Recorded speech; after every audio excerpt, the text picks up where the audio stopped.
Good evening. We call to order the meeting of the Brisbane Planning Commission. This virtual meeting is compliant with the Ralph M. Brown Act as amended by the California Assembly Bill number 361, effective September 16th, 2021, providing for a public health emergency exception to the standard teleconference rules required by the Brown Act. The purpose of this is to provide a safe environment for the public, staff, and planning commissioners while allowing for public participation. The Planning Commission meeting is being broadcast on Comcast Channel 27 and the city's YouTube channel at youtube.com/BrisbaneCA. The agenda materials may be viewed online at brisbaneca.org/meetings. All written comments submitted in advance of the meeting have already been provided to the Commission.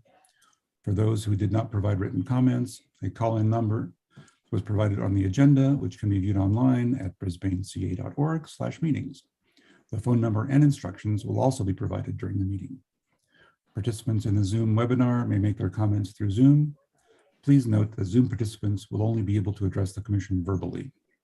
I will announce time limits for public comment during the particular item as appropriate. Staff, may we have a roll call of the Commission, please? Commissioner Funka. Here. Commissioner Gooding. Here. Commissioner Lau. Here. Commissioner Patel. Here. Commissioner Sayasan. Here. Thank you. And as such, I want to welcome Commissioner Lau to his first meeting. Thank you very much for your public service. Thank you. May we have a motion, please, to adopt the agenda? I'll make a motion. I'll second. Voice vote, please. Commissioner Funka. Aye. Commissioner Gooding. Aye. Commissioner Lau. Aye. Commissioner Patel. Commissioner Sayasan. Aye. All right, with 5 ayes, the agenda is adopted. At this point, I'd like to ask if there are any members of the public or any commissioners who would like to pull any item from the consent calendar. Staff will post the text and call number on the screen, and any Zoom participants who want to pull an item from the calendar will raise their hand. While we're doing that, I will ask if any commissioners would like to remove any item from the consent calendar. Chair Gooding, yes, I would like to remove the Google Bus item from the calendar for further discussion. And since we only have one other item, the workshop, maybe we could do that before the workshop. Correct. Yeah, that would probably make sense. Let's see, we need to have a, actually, if there's a motion to, or there's a request to remove from the consent calendar, do we need a voice vote on that? No, you don't. Okay, very good. I didn't think so. Are we still running the time for any public requests to do so? Yes, actually 30 seconds has just elapsed and no one has raised their hand. Very good. All right. So we've removed the Google Bus item from the consent calendar, and we'll get to that under new and old business. Let's try to get through the oral and written communications first, I think. Any oral comments on items not on the agenda can be called in by calling the teleconference number in the next 1 minute, or made by participants in the Zoom webinar. Staff will display the call-in number on the screen, and any Zoom meeting participants should raise their hand to indicate to staff that they would like to address the Commission on items not on the agenda. Callers must press *9 to raise their hand, and staff, please set a 1 minute timer. We do have Mary Rogers has her hand raised. Okay. Hi there. Can you hear me? Yes, we can, Mary. Hi. Good evening, everyone. I was calling in for the Google Bus agenda item. Okay. Well, So Mary, since that's going to go on the agenda now, why don't we hold that, please, until the whole commission is discussing that agenda item, okay? Oh, okay. I thought it was being requested to take off, so that's why. No, it was on the consent calendar, and we're going to pull that and discuss it as a whole commission. Okay, I'll wait. Thank you. We welcome your comments, but we'll do that in that order then, please. Okay, very good. Thank you. Thanks. So any other members of the public on items not on the agenda? There is not. And 60 seconds has passed. Very good, thank you. I'd like to acknowledge a couple of written communications. We did receive a written communication from Google regarding the item that we have moved from the consent calendar to discussion. And we also received written communication from Ms. Dana Dilworth on zoning and other related issues that are not on the current agenda, but we do acknowledge those, and kind of chiming in with Commissioner Funke's inquiry at the beginning of the meeting. Those can be accepted and considered and discussed when we have items on our agenda that concern those issues. Are there any other written communications that I didn't catch, Steph?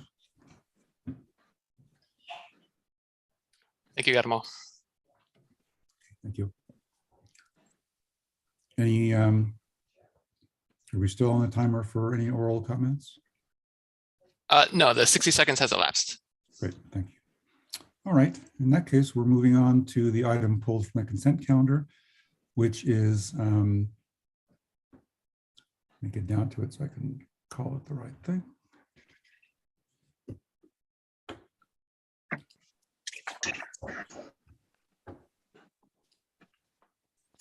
All right, this is the Google Bus Yard 600 Tunnel Avenue, the report of the bus movements following approval of interim use permit 2021-UP-3 back on November 16th, 2021.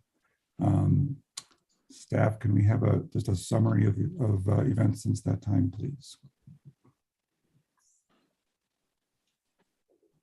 You're muted, Ken.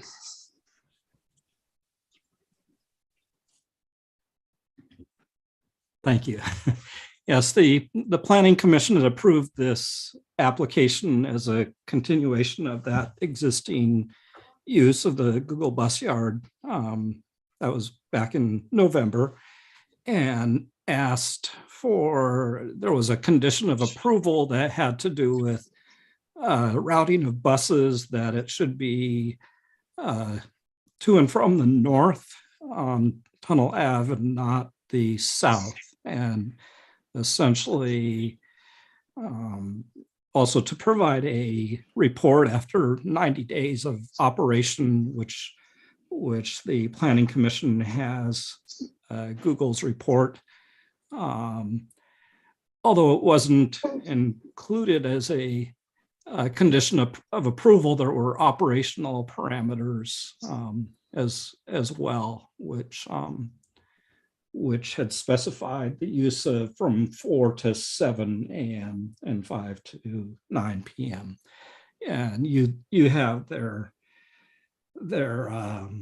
report before you with the written materials, and I'll leave it open to Commissioner Saison to I know she opened this up for discussion, so I'll turn that back over, I guess, to the commission for right. I think that, thank you, Ken, very much. I think I guess the best procedure would be to go around the horn to commissioners for any questions we may have of staff regarding the current update.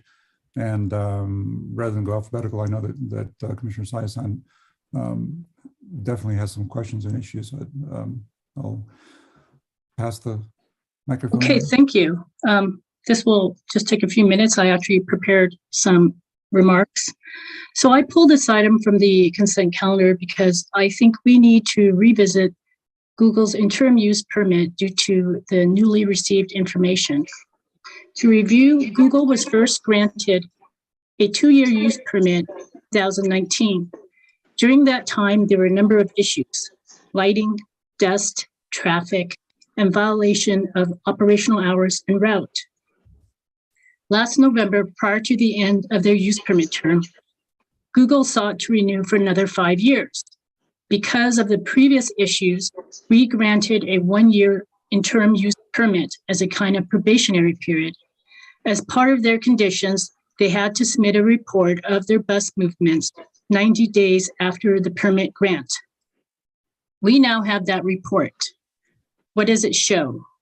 First, a dozen times Google violated its prescribed route, by going south down Tuttle Avenue and Lagoon Road instead of north. What was their explanation for this? The error was due to new drivers who didn't understand the route. 2, every single day during that 90-day period, Google operated outside of the approved bus schedule. Under the permit, vehicles were to leave or enter the bus yard from 4 to 7 a.m. and then 5 to 9 p.m. Yet their report shows that vehicles were entering or leaving throughout the day from 4 a.m. to 9 p.m. Yesterday, I asked staff to inquire with Google about these schedule violations. What was Google's response? They said they had to make changes to their schedule to align with their employees' evolving post-COVID work needs.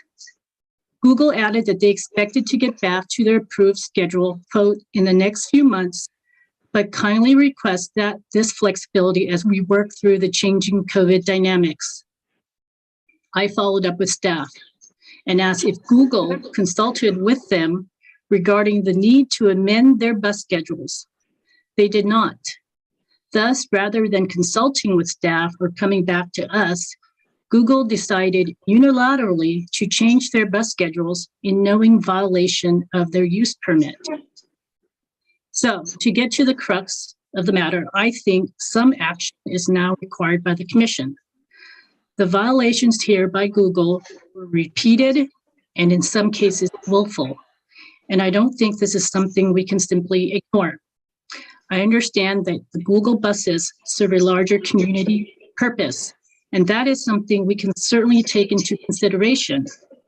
But first and foremost, we have a duty to ensure public safety and that our rules are followed and enforced equitably. These conditions were put in place for a reason, and if we allow anyone to repeatedly disregard them without consequence, then what precedent does that set for future violations? There are 2 options that I have considered here. First, we can give Google a third and final chance, but an automatic revocation of their permit must ensue if there is even one more violation. Or 2, we can immediately revoke the permit now. Thank you, and I welcome any suggestions or comments from the Commission. Okay. Thank you, Pamela. Why don't we go around the horn of commissioners alphabetically, I guess, to see if you have any either questions of staff to clarify the information or any comments. I've lost track of the alphabet. Who's next? Commissioner Lau, I think, no? Yes. Commissioner Saizan, thank you very much for the background information and the research from staff. You bring up some very valid points regarding the violations, especially without any request or communication with the city, for changing their schedule, which I find troubling. But I'll kind of leave it as that, as hear from other commissioners. But thank you. Thank you. And since I'm alphabetically challenged, let's go back to Commissioner Funko, please. Yeah, I thought you were starting in the middle of the alphabet, Commissioner. Yeah, thank you very much for the observations. I'll confess I had not seen them before, but I think your summary was to the point, and I understand the 2 recommendations that you have. One other option, I guess, like they said, they think they'll return to the agreed to schedule once things normalize or something. Who knows when that'll be? But I wonder if they could, for now, say, we need this amended schedule for this number of months, and as long as they stick to that, and it's not wide open, because I think you implied that there are buses coming and going all day, which is clearly, that's just like a free for all, and we can't have that. So if they have some more restricted need that they can outline with some specificity, and they say we're going to stick to this until this date, and we monitor under those new specifications, provided that we agree to them, then we could do that. So I would just throw out that third option, but in general, I completely agree with what you're saying. that you can't have willful violation. I mean, if they had asked ahead of time, it'd be a completely different matter. It said, you know, we need some flexibility here, but they did not do that. So I think we're right to respond. Thank you very much. Commissioner Patel, any questions or comments?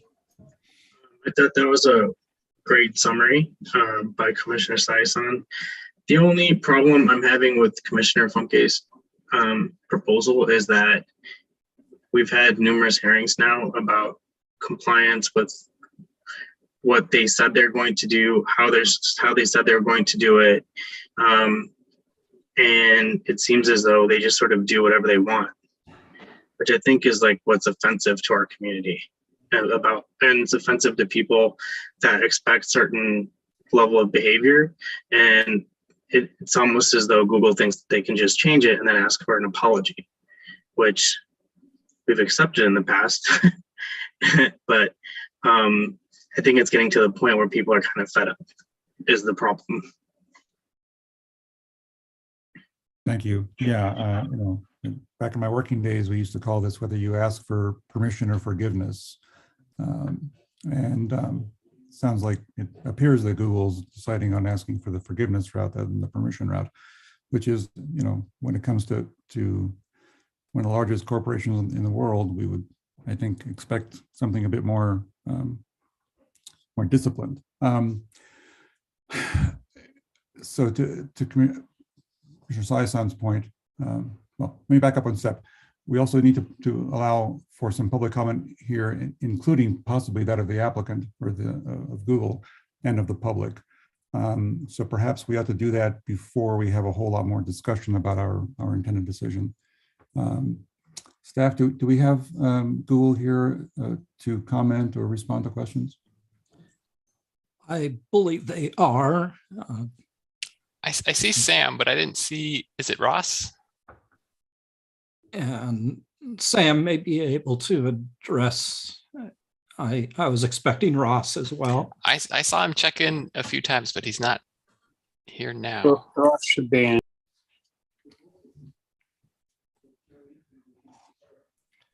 Sam, you're muted. Okay, I see Ross now. Oh, there you go.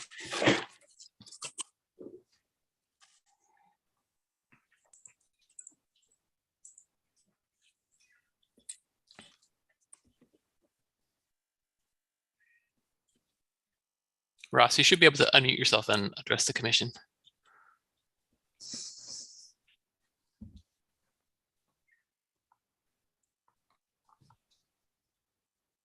Hi, can you hear me okay? Yes, we can now. Okay, sorry about that. I'm having some technical difficulties here. We can hear you.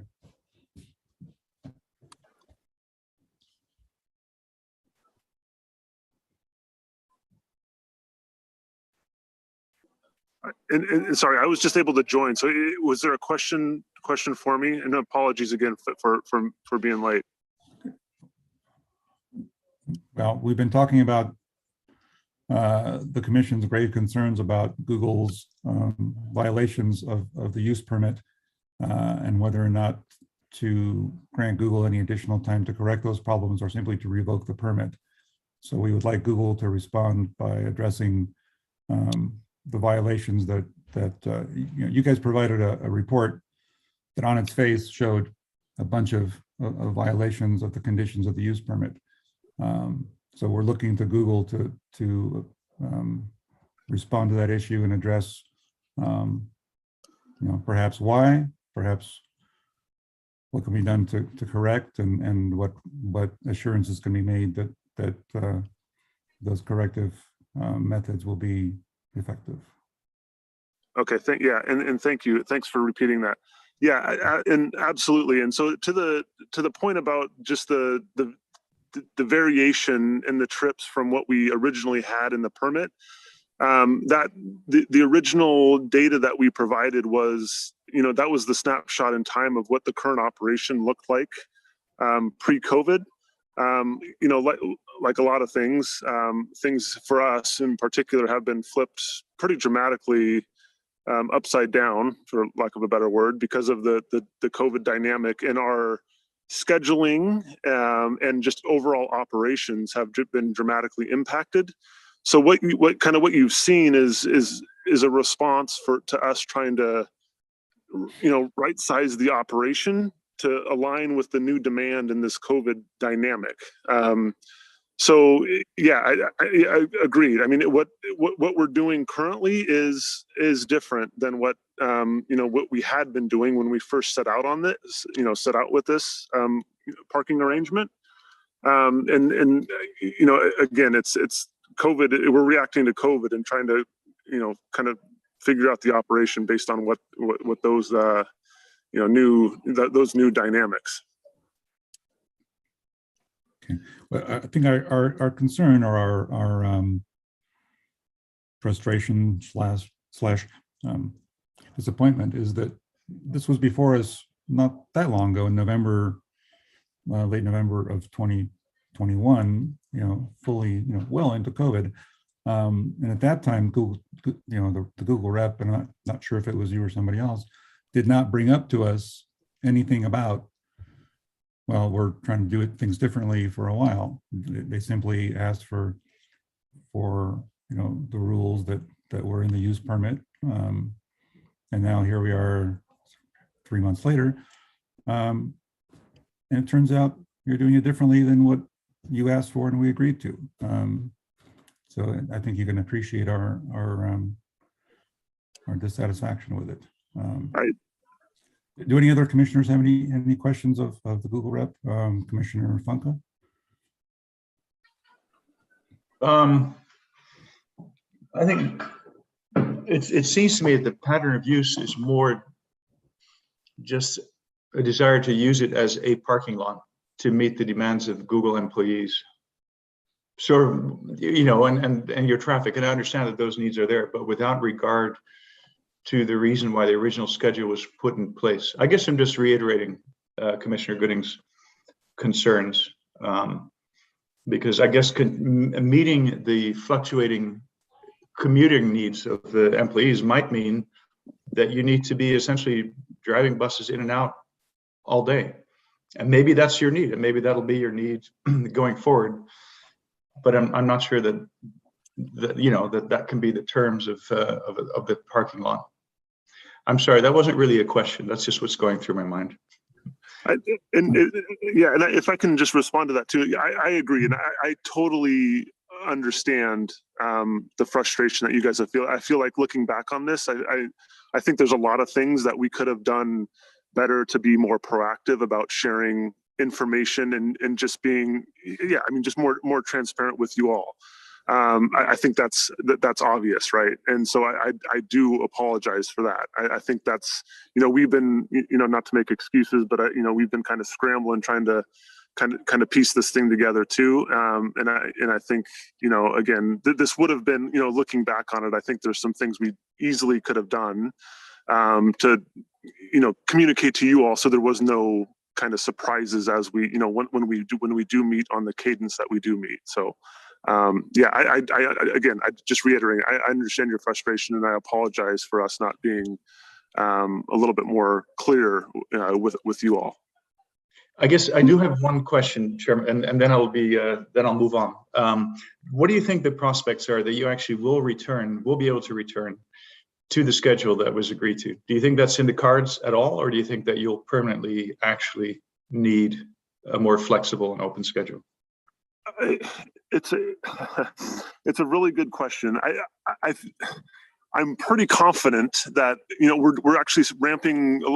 The expectation is that a lot of folks are actually going to be returning to the office on March 8th, and we're actually ramping up more service and more of our traditional service on March 8th. So my expectation is that we will get back to what we were seeing pre-COVID in pretty short order.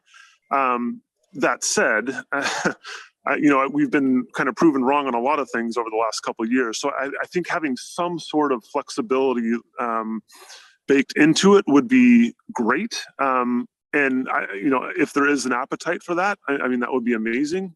If there's not, again, I totally understand.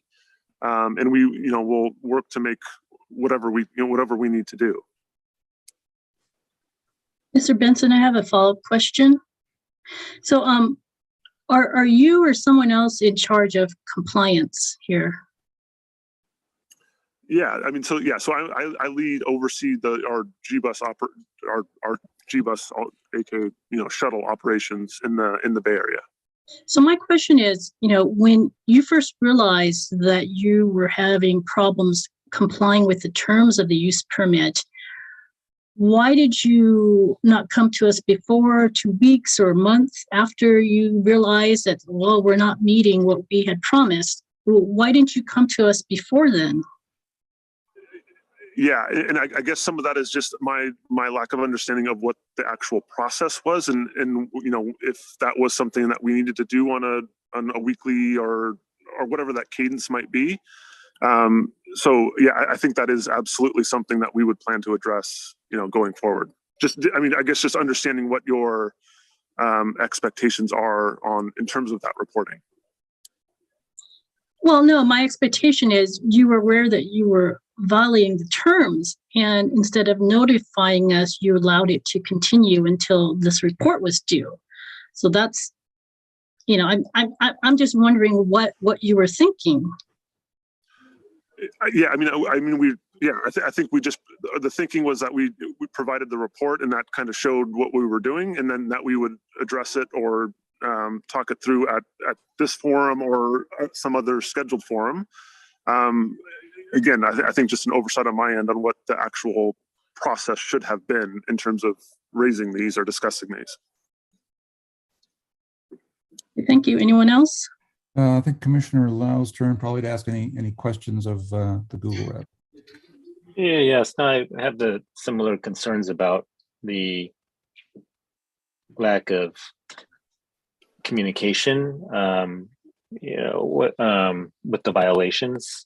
And I don't know, I was just looking at the data. Well, first of all, with the projected return to office for next month, what numbers or percentage do you estimate, of usage of the Google Bus right now? And do you have a projection of what it might be next month, 6 months? What was it before COVID?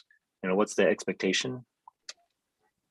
Yeah, so for the entire fleet, we expect about 60% of the buses to be back on the road on March 8th. Right now, it's about 40%, but that's fleet-wide. So the actual operation in Brisbane actually doesn't change. That's not impacted. So we don't expect the number of buses or number of trips to increase in Brisbane. We just expect that the departure times in the morning and the arrival times in the evening to tighten up to be more consistent with like the historical commute hours that we saw pre-COVID.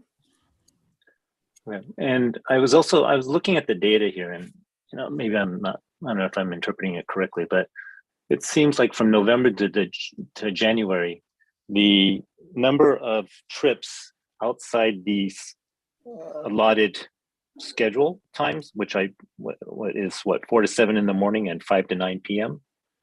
I don't know if that was the agreed upon schedule, but there's a significant number of trips, and it seems that it was increasing over the months, to the point of like 700 trips, per month outside those time windows.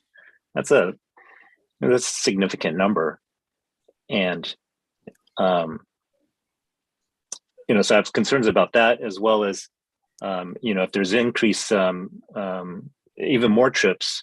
I was just thinking about usage of Tunnel Ave, because that road, which was in pretty bad condition, was just recently repaved last year, and I'm wondering about all the wear, of all the traffic from the buses, on that road again. Yeah, and I think just a couple points. I think per the previous comment, we did have a significant deviation from the previously approved windows of time in the morning and the evening. And again, we do expect that to tighten back up again as we do get back to this whatever the new normal looks like. The total number of trips for the period is actually less on a per day basis, is less than what the pre-COVID number was. And we expect that number to stay relatively flat, like going forward. And so the total number of trips, even when we hit this March 8th date, when we start picking service back up again, is not going to be dramatically different than what it is today. Okay, but still, there were like 700 trips between 7 a.m. and 5 p.m. Yeah, per no, month. totally, and I acknowledge that. And again, I think that's one of the things that we should have been more upfront with you all on. But again, I do anticipate that number to decrease pretty dramatically going forward. Thank you. Commissioner Patel, any questions? What I'm hearing, and maybe you can tell me if I'm wrong, is you're going to continue violating the permit until COVID goes away, because you can't tell us that you're not going to stop the bus trips between the times of during the day when you're not supposed to be using the buses. Is that what you're saying? Yeah, I mean, I think so. Oh, sorry, did I cut you off? No, I was just, I guess my question was, what I'm hearing you say is that there is no clarity in your organization as to what's going to happen until COVID goes away. And so you're going to continue violating the permit until COVID goes away, and you can have some sort of schedule that you can stick to. Yeah, I think what our ask would be, if possible, is if we can continue to have some flexibility in the hours that we operate, and just until we have a little bit more certainty on what our return to office looks like. So I mean, I guess answering your question is like, ultimately I think what we need to do is we need to run our operation. And if that means we can continue to work together and figure out a plan in Brisbane, I mean, I think we'll do whatever it takes to be good neighbors. We really, really appreciate the partnership and have been very grateful for, the opportunity to have this parking lot where it's at.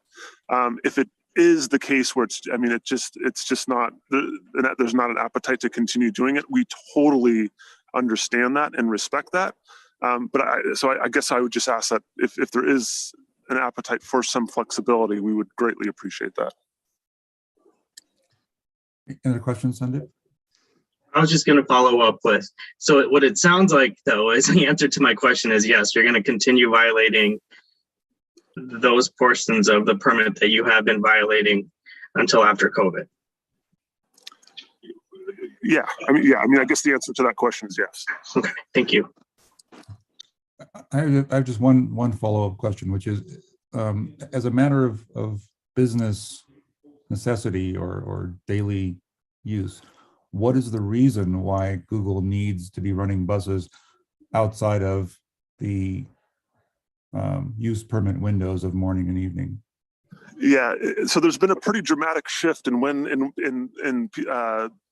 what times people are actually coming into the office. So so for those folks that are coming in, there's been a big push or a big shift to like coming in later in the morning, and then also leaving earlier in the afternoon. So our schedules have been kind of responsive to that and trying to kind of find that right, that sweet spot to where we can align with what people are currently doing in terms of desire to be in the office. All right. That does sound to me like a permanent change, and that's not your fault. But I think the way people work and the hours that they want to commute are changing. And I wouldn't see much prospect for people saying, you know what, I am going to get up at 5 and work from 8 till whenever. I don't think your employees and employees everywhere have an appetite to return to this traditional schedule. So I think that's a fair point, and I think that's one of the things that we're thinking about a lot too. And I think again, it's one of the reasons why if we are able to kind of figure out a way to make this work, that we just until we have some more certainty on that we have some flexibility for those trips. Okay. Don't want to shut off question. Any other questions from the commission before I turn to the public for any public comments? No? All right. Do we have any members of the public wishing to address the commission on this issue? Yes, we do. We have Mary Rogers is first. Hi, Mary, go. Hi again. Oops. You guys can hear me, I'm assuming. Yes. We can. So I have to say that Commissioner Sison probably hit every point that I was going to speak to, but I just would like to summarize some other points as well. So I've been following this since the beginning, October of 2019, where Google came before the commission and requested a 5-year lease. And there was a lot of safety issues with having the Google buses on tunnel. And the commissioners granted a 2-year lease. And at that point in time, there was a lot of complaints. There was issues with dust, lighting, which has subsequently been addressed, I believe. And then the route issues was probably the bigger issue at hand. October 21, their lease expired. And one of the issues with the routing, they were supposed to provide data at that time. They did not provide data at the time of the lease expiration. And they promised once again that they would provide that data going forward.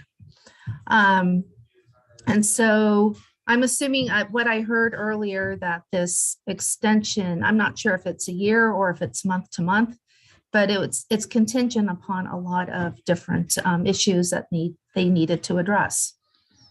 I took a look at the data they provided for tonight's meeting.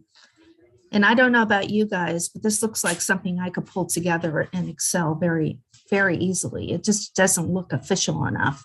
Although they did provide all of the violations that took place. Those violations were, the reasoning for those violations were because of new drivers. So that tells me that they're not training those drivers adequately. So, when is it enough? I think the commissioners have been very, very flexible with Google and gave them ample time to comply. Compliance just doesn't seem to be important to them. And as Commissioner Sison said, we're setting precedents. That's not a good thing. They're going to come back. We need to pull the leash in and not let it out. Accountability and oversight is something that they have not complied with. And if it were me, I would revoke the permit as of today. That Tunnel Avenue cannot handle more of those. There's more trips being made during the off hours that they're not supposed to be. And Tunnel Avenue just can't handle that. It's not safe anyway. So anyway, that's my concerns. I'm hoping that we do not provide any more flexibility. It's just empty promises. I just don't see, they haven't adhered to the use permit, and I just don't think they will. Anyway, thank you. Thank you, Mary. Any other members of the public wishing to address the commission on this particular issue? Yes, we have Barbara Abel.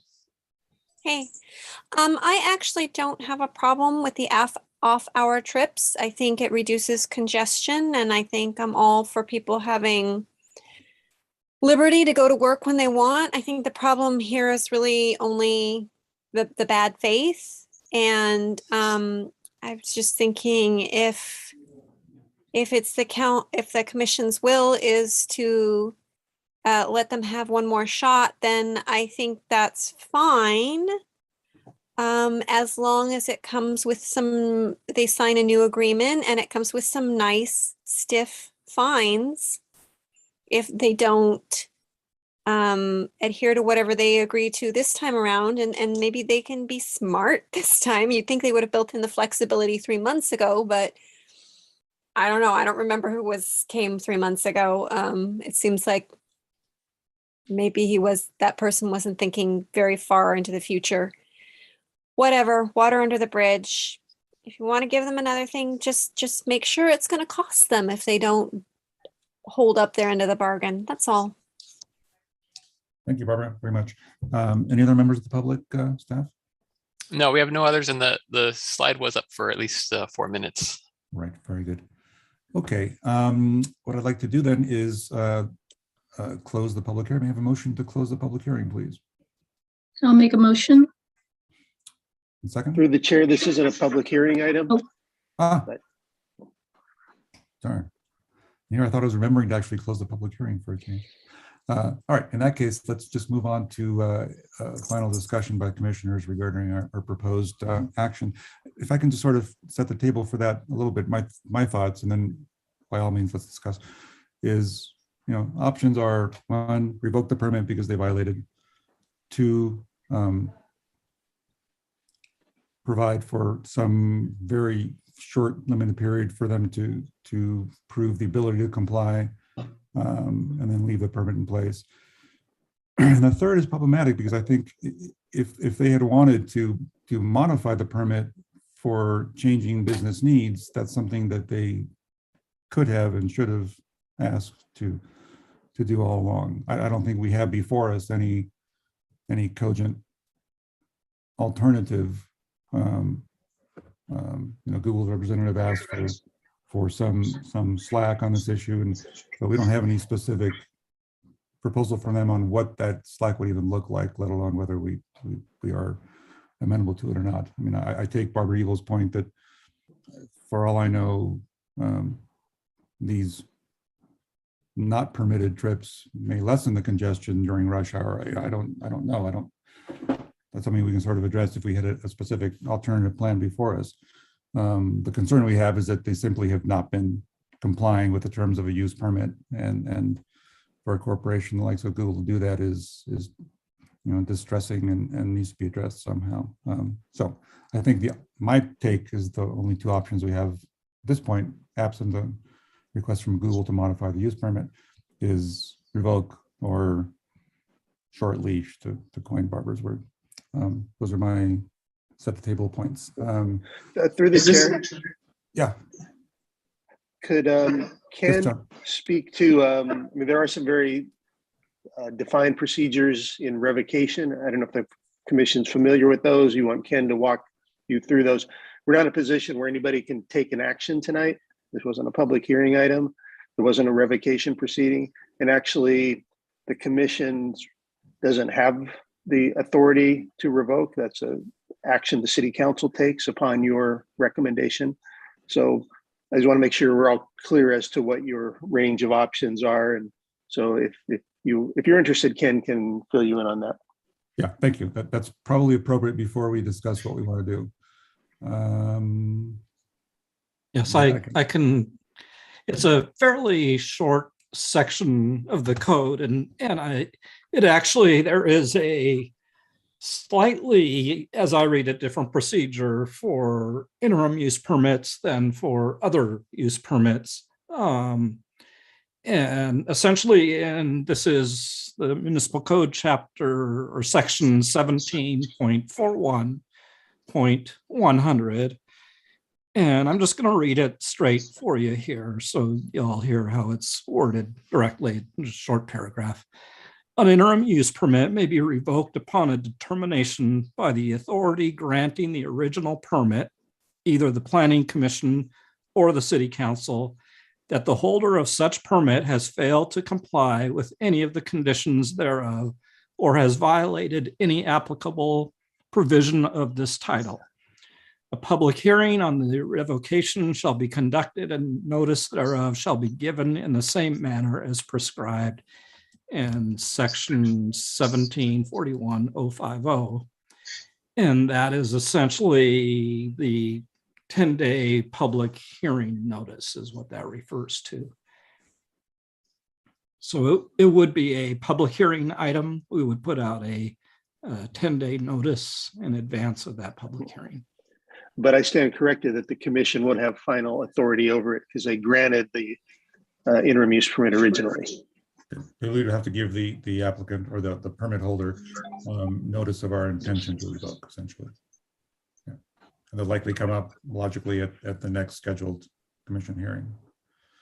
I have a question for staff. So if we were to revoke this, could they come back and ask for an interim use permit with whatever it is that they actually want this time? I mean, is that, or if we revoke it, that's it, that's their last chance? Like, what's the process? Typically, there's a year. Once a permit's denied, they have to wait a year if they're going to do substantively the same thing. Since this is an active permit, they could walk in tomorrow and make an application to amend this interim use permit to change its terms or conditions. They would have that legal right until such time as it's revoked. But again, that would be up to the commission to consider that and either approve it or reject it. But they have the legal right to request an amendment to the use permit. But if it's revoked, we'd say it would be a year before they could come back. And if they request an amendment, is that subject to a public hearing? Yes. And if we were to grant the amendment, can we put in, I know the city has established fines and whatnot. Can we put in additional fines or other, types of financial penalties? We'd have to talk to the city attorney if there's a basis to exceed the fines that are set forth in the municipal code. Typically, the municipal code sets forth the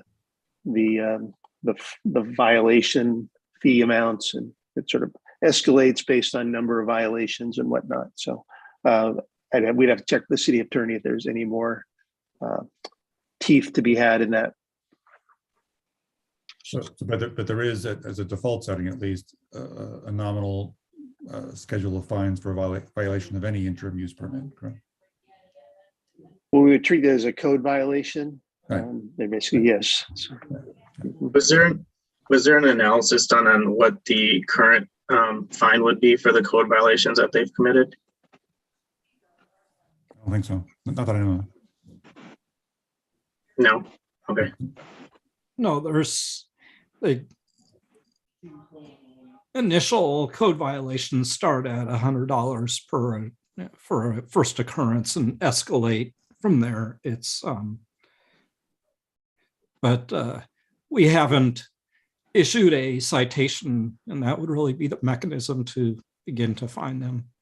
Okay. All right. Let's try to get some structure back here.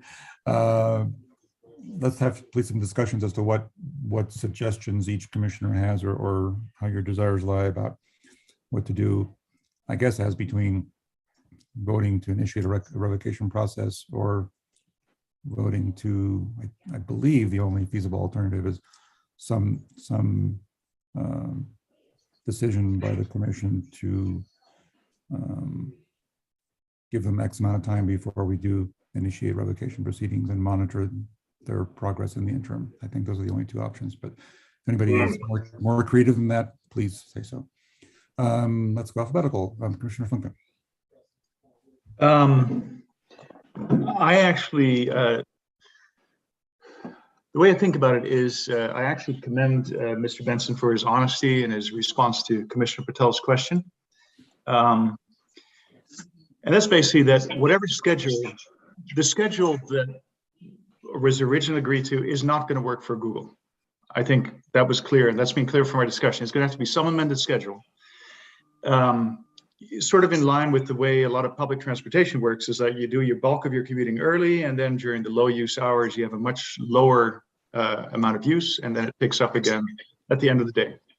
I think a reasonable amended schedule would look something like that. You know, you do your bulk of the bulk of the buses are in the morning, and then there's a certain rate, a certain frequency that has a cap on it during the low use hours, and you come back. But I think it would be on Google to come back with a proposed schedule that says, this is it, this is what we will adhere to. And then I'd say you can do one strike, you're out, two or three, whatever you want. That would be my recommendation. That would be sort of us acknowledging the reality of the way things are changing. So that would be my preferred alternative. I think that is the most accommodating. The other alternatives that are before us are much more principled. They're like punitive. You didn't come to us ahead of time. You broke your agreement. By God, we're going to revoke it. We could do that.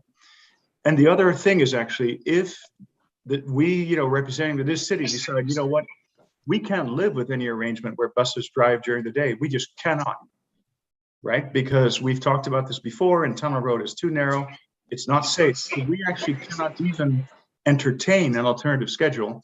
Then it's the end of the road, clearly, right? Because I think the reality before us is that the schedule that was originally agreed to does not work for Google. So if I had to choose, Commissioner Gooding, between the two alternatives that you laid before us, I'd go for the short leash, one more strike and you're on. But it seems the conclusion of that is pretty much written in stone already, because it just doesn't work for Google. So that's, if those are the only two choices, I know which way I would vote, but I would prefer the third. Sorry. You're on mute. Sorry. Thank you. Commissioner Lau, please. I agree with your comments. I don't think, when they stated itself that Google's going to be compliant with the schedule until after COVID, but I don't know when the end of COVID will be, or anybody knows when the end of COVID will be. And even then, with the change in our works, in everybody's work schedules, I don't think they're going to be the same as they were pre-COVID.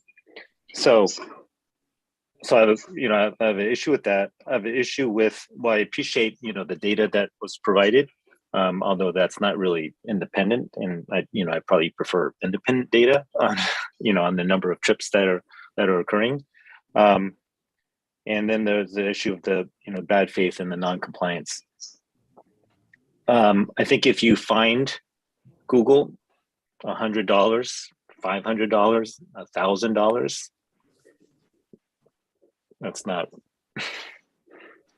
I don't know how punitive that really is for those violations.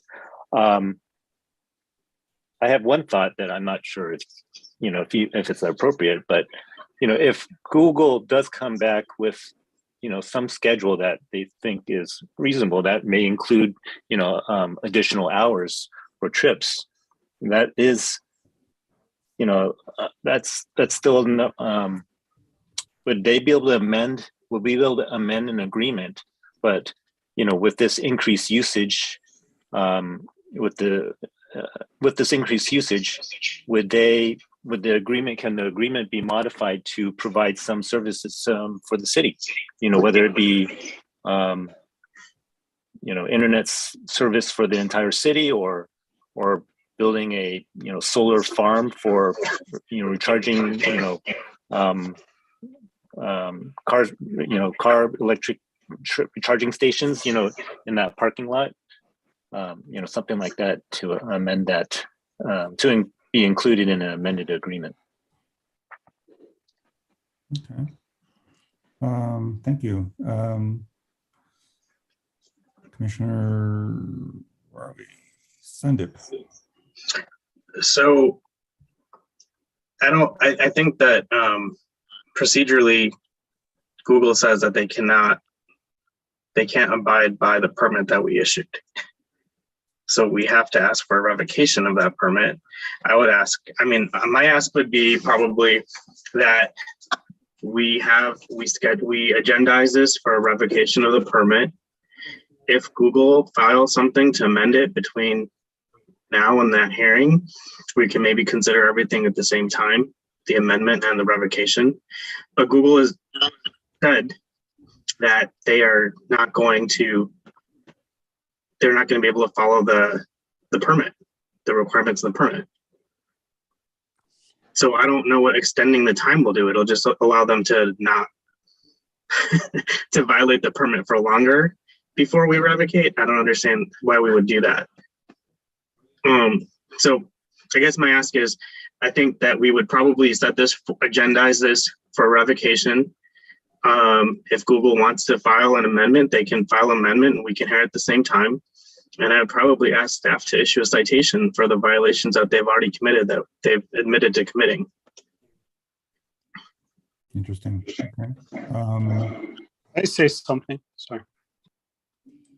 This is Sam. I think public comment's over. Oh, okay, sorry. It's the it's BDI. It's Sam, the property owner. Yeah, Yes. can I say very quick? Very quick. Let's hear from Commissioner Saison first, and then if you want to respond, Okay. we'll give you a very short time to respond to all commissioners' comments, and then we'll make our decision. Commissioner Saison. Thank you. Yes, I agree with Commissioner Patel's approach. I do think we agendize this for a revocation. And if, this time they come up with an amendment and it's very detailed and they can, convince us that this is something they can stick to, I'm open to anything. But I think their history is that I fear that whatever they come up with, even if they intend to follow it, they just won't be able to. It's just because of this pattern. And I don't think it's intentional. I just think whatever's going on, they can't control their own operation, what's going on with their drivers, with the hours, and I just think for some reason it's over their head. So I think we would be delaying the inevitable. I think if we granted the amendment, I think they'd be back to us with some kind of other violation. So, but I would agree with the Commissioner Patel's approach, and I'm open to hearing if they have an amendment, what they want to propose. Okay, thank you very much. I have some final comments in a minute, but it's probably best because it's going to be couched in the same frame as the request for a motion. So, Sam, if you want to have any final comments, really. Yeah. Hang on. It's normally it's not part of the process, so please keep it as brief as you can. Yeah, sure. Thanks. Thanks for giving me a chance to comment on this. I think the part of the conditional permit is not just. We understand today we're discussing the buses routing and schedule, but overall condition of approval is not just that. It was one of them. And the other thing is the dust, which we already took care of that, and the lighting. I think in the last 6 months, we show, as representing the owners, which we took care of at least a couple things. I think these things, the schedule, I think I'm confident, working with Google, I think we can get this under control. We'd like to give them more chance, as Barbara recommended. If they violate it next time, they get a fine. But I'm confident in the next couple months, things will go back to normal and the schedule will be under control. As I think, as a good faith, I think we worked so hard to comply with the dust, and we'll continue, I think. And same thing with lighting.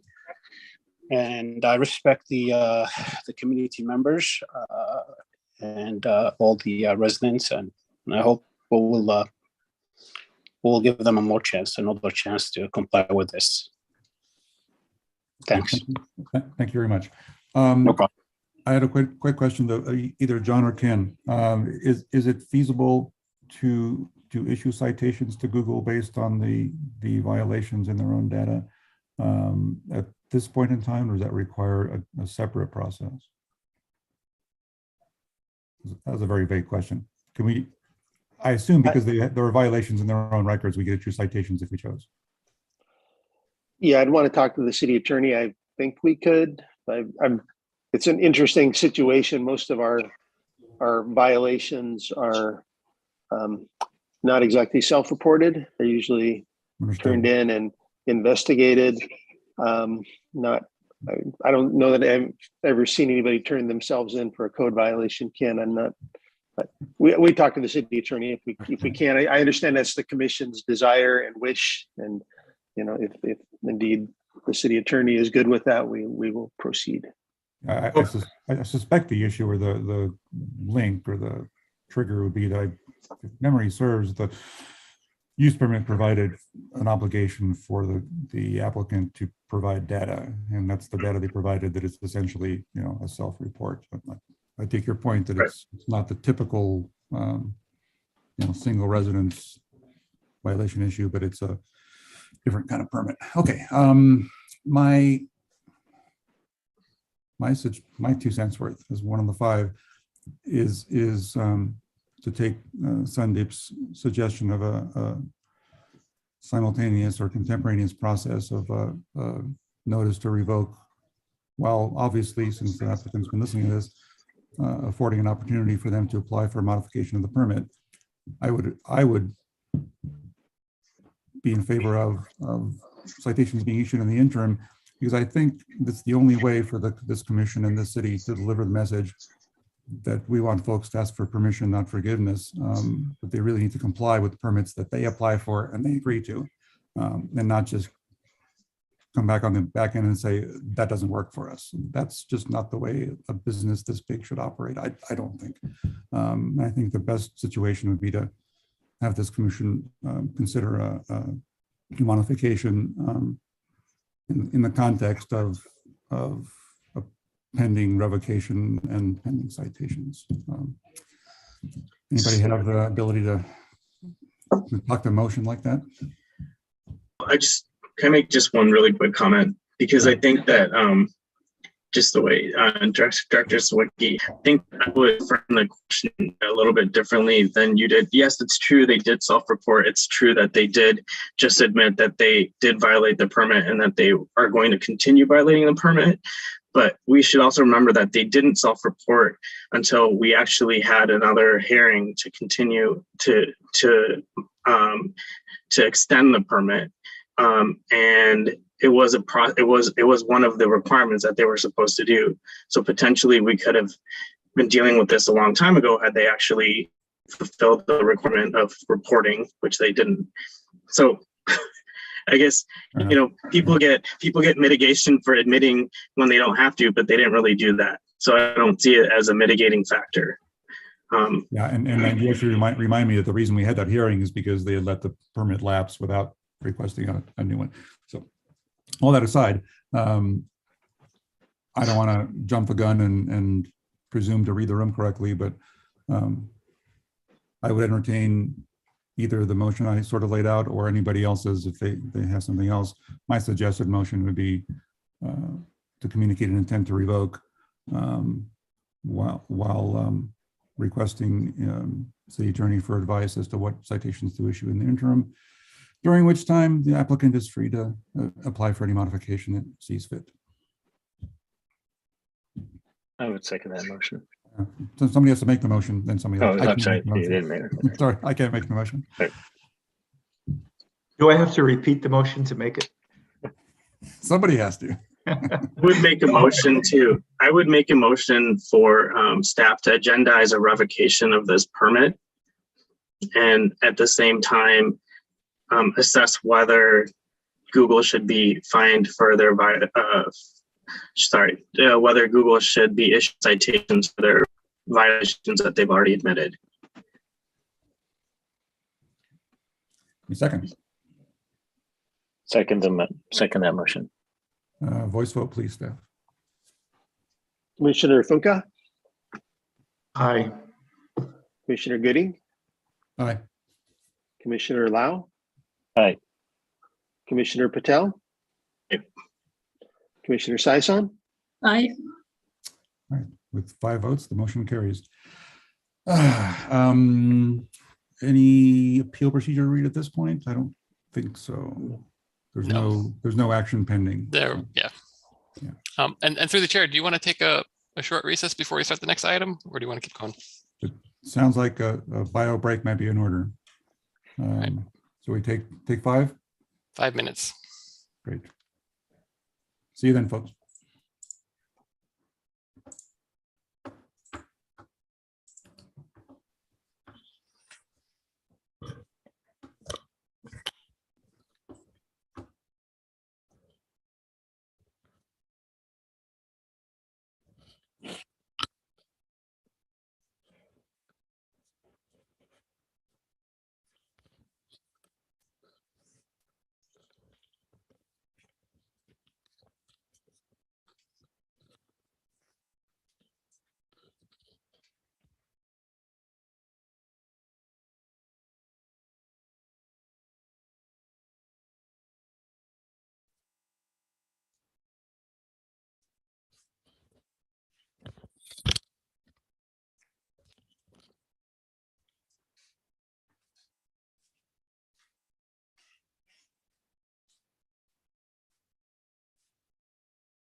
Okay.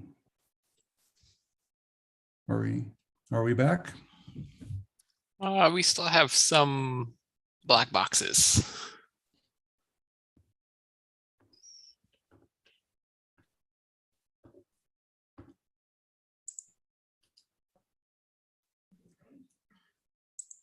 Looks like just Commissioner Lau is, oh, here he comes. Right, and I think Mr. Koja is still nominally in the meeting. Just for his information, we're done with his issue. He's welcome to stay as a member of the public, but it sounds like he took the hint. So.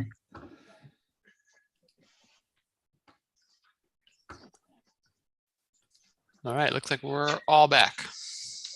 Very good. All right, I believe the next and only remaining item on the agenda is our workshop. Is that correct? So staff, take it away. Yes, thank you. Tonight's workshop is the fourth in a series leading up to the preparation of the draft housing element, which will be presented to the Planning Commission this spring. Tonight's workshop will focus on selection of housing sites for rezoning. The objective is to receive comments from the Commission on your preliminary recommendation for site selection. This would be to rezone sites to allow for zoning by right to meet the Regional Housing Needs Allocation, or RHNA. And our agenda tonight will include a brief recap of some of the key points that we've covered in the previous workshops as they relate to the selection of housing sites.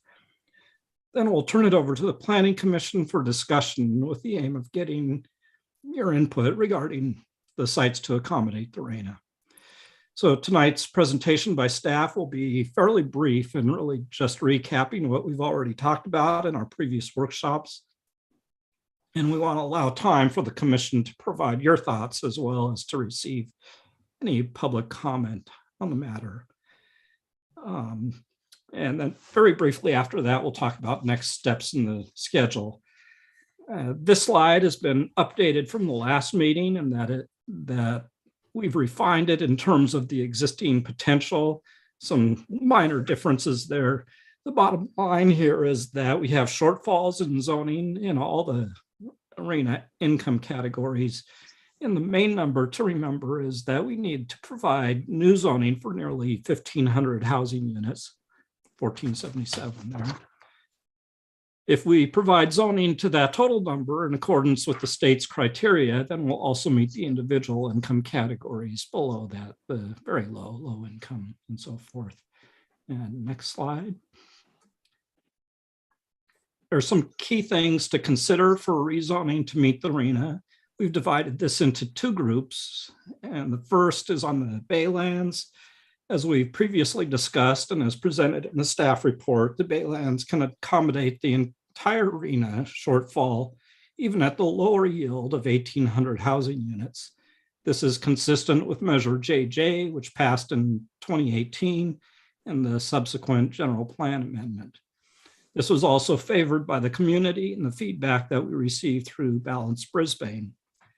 The actual density or housing unit yield would be arrived at through the specific plan process, but it would be at least the 1,800 housing units. The main question to consider is whether the city can commit to adopting the specific plan within the next 2 years. Staff thinks this would be a reasonable recommendation to do so, recommendation to City Council. And moving on to the other sites for rezoning besides the Baylands, there are a few things to consider. The density would need to be at a minimum of the 20 units per acre and on sites large enough to accommodate at least 16 units at that minimum density. And they need to be permitted by right in the zoning in order to claim these for lower income RHNA. Also keep in mind the governmental and non-governmental constraints on development of housing, and also affirmatively furthering fair housing considerations. And Senior Planner Ayers will touch on those further in a moment. So putting this all together, consider whether the sites are the right fit for Brisbane. Can you envision it there? And next slide, please. In Balance Brisbane, 8 different sites were put forward for input on potential rezoning for housing. And this slide provides a reference on the various sites that the commission may consider, and we can refer back to this as needed. As I mentioned, it would make sense to commit to complete the Baylands rezoning by January of 2024. That's the statutory deadline. And so claim these sites in the housing element. And that would be between the 1,800 and 2,200 units, and that would cover the RENA shortfall. For the other sites, the acreage and unit yield at 20 units an acre is provided here. And that's with the exception of the Peking Handicraft site in Levinson, which are assumed to be at least half of the area that would be not usable, half or less. Again, this is for reference, and densities may be specified at different amounts, but to receive credit in the lower income categories, the minimum density would need to be at least the 20 units per acre. And then next slide, please. So Associate Planner Robbins presented Balanced Brisbane results in the last meeting, and they were attached in your written report. So we won't talk further on that unless you have questions once we open it up for discussion. Again, the Baylands had the overwhelming response in terms of average number of units, consistent with staff's recommendation. And with that, I'll hand it off to Senior Planner Ayers to talk further about AFFH and site constraints. Thanks, Ken. So just a reminder, when we're considering site selection under state housing element law, we have to consider the affirmatively furthering fair housing lens. A few main takeaways. Brisbane as a whole is considered to be a moderate resource area by the state when it comes to the appropriateness of sites within the city to accommodate lower income housing. So by resources, really the state is saying that in general, Brisbane has good access to jobs, so economic outcomes, educational outcomes, environmental hazards. Obviously there are some sites in town that require remediation, but in general, the city as a whole is considered to be a moderate resource, not a low resource area. So what that means is really, because we're so small, we don't have multiple census tracts like other larger cities do, we're not necessarily going to see from the state's perspective a lot of variation in the appropriateness of a specific site in Brisbane compared to another site when it comes to those overall really big picture equity items. I've included a link here to some maps that the commission may be interested in that the state put together, hosted by UC Berkeley. It's opportunity mapping for the entire state. If you're interested, I was going to click through it tonight, but I don't think we really need to. Kind of illustrates how I think, especially in larger communities with multiple census tracts, you can really see that in a given county or a given city, there are high resource areas where educational outcomes are great. There's no pollution, and then there are low resource areas. So just informationally, if you wanted to follow up on that. So what does this mean for us thinking about sites tonight? I think there are still things to consider that for us, for a city of our size, could be considered equity factors. I've listed them here. I think, thinking about proximity to transit and other amenities, whether that's shopping and groceries, I think schools as well, something to consider for us. Given the fact that the Baylands, again, is our largest opportunity for new housing development, and not only will be development of new housing, but entirely new neighborhood with potentially all of these items, that's something to consider too. But as you're looking at potentially other sites other than the Baylands, I think those are good factors to keep in mind, to keep us in line with AFFH.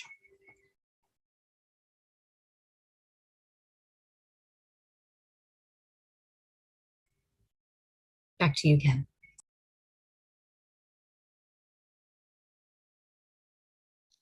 You're muted, Ken. Ken, you're muted. 2 years into it, I'm still getting used to that. So, yeah, sorry about that. In your written report, you had a couple tables that listed the various constraint, kind of a matrix set up.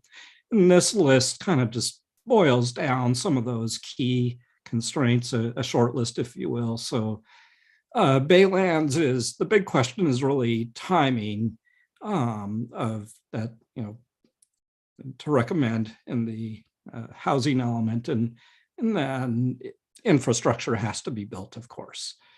Levinson, we have, and so that's all within the confines of the specific plan. Levinson, HCP compliance, it's within the habitat conservation plan area, both for habitat and it also has steep topography on the western side, which is away from the Bayshore Boulevard. So steep topography there, but actually fairly flat on the Bayshore side and Main Street side. Peking, though, has steep topography on the Bayshore side.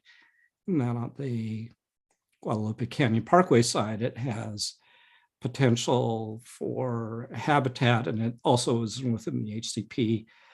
Parkside extensions, these are essentially developed with warehouses, and so that's a constraint, and portions of it are also within the 100-year floodplain area.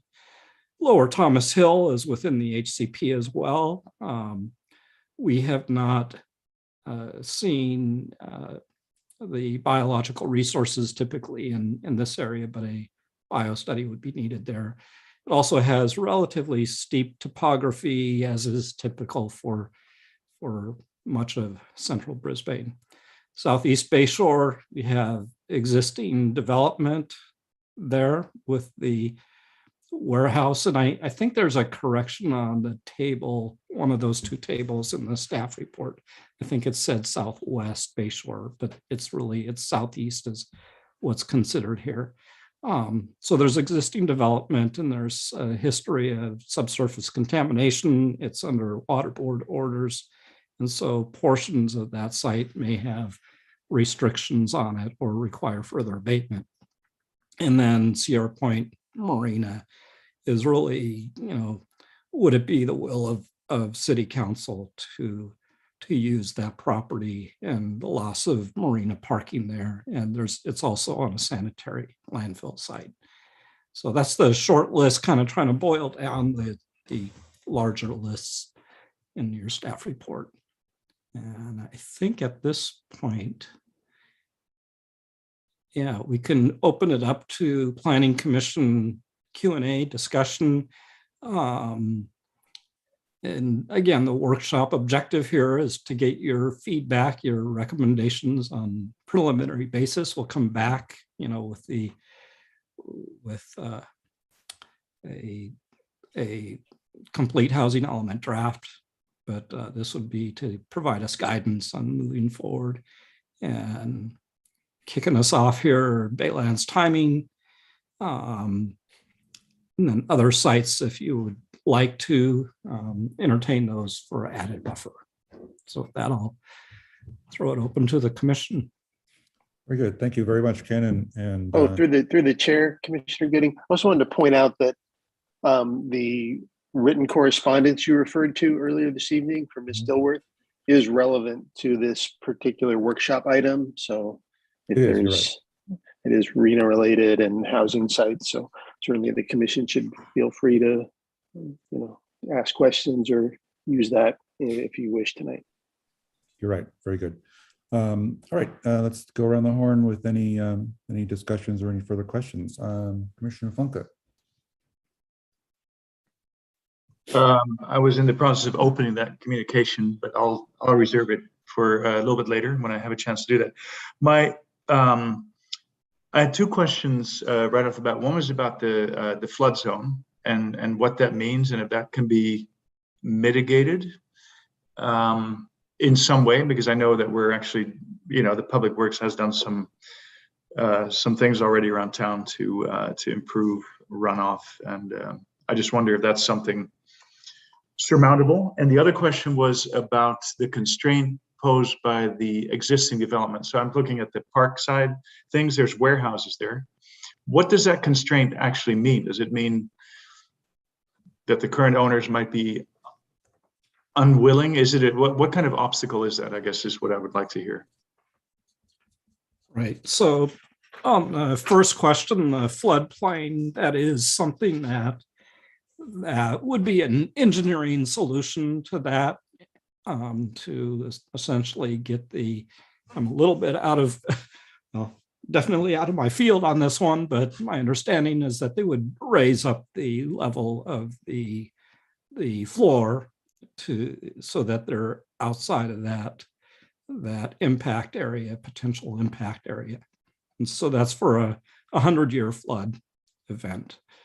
On the park side extension areas, it's essentially, the constraint there is you have owners who are already receiving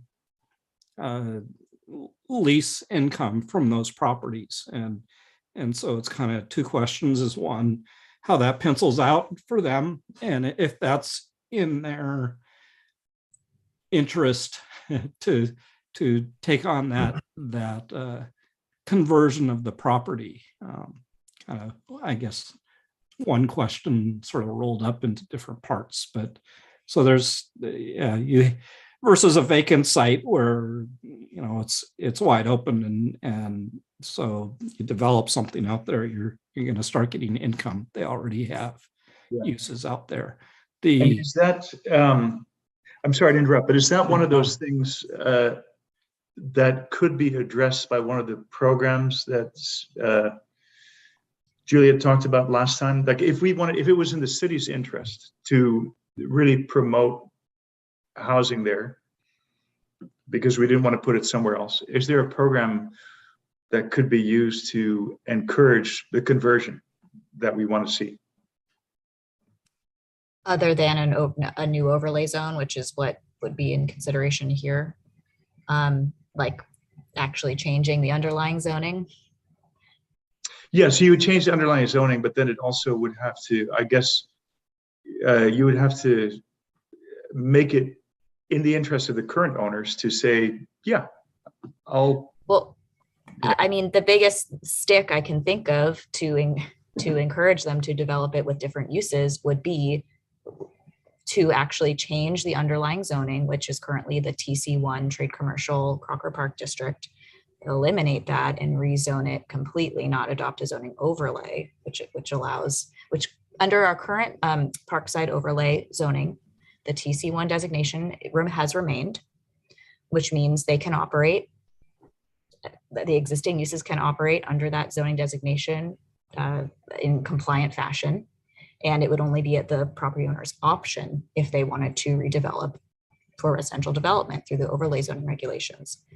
If the city wanted to, again, like basically encourage or discourage continuation, I should say, of the existing uses, then to my mind, John, unless you see another way, that would be to actually change the underlying zoning completely to say you are now non-conforming as a warehouse use, as a distribution use.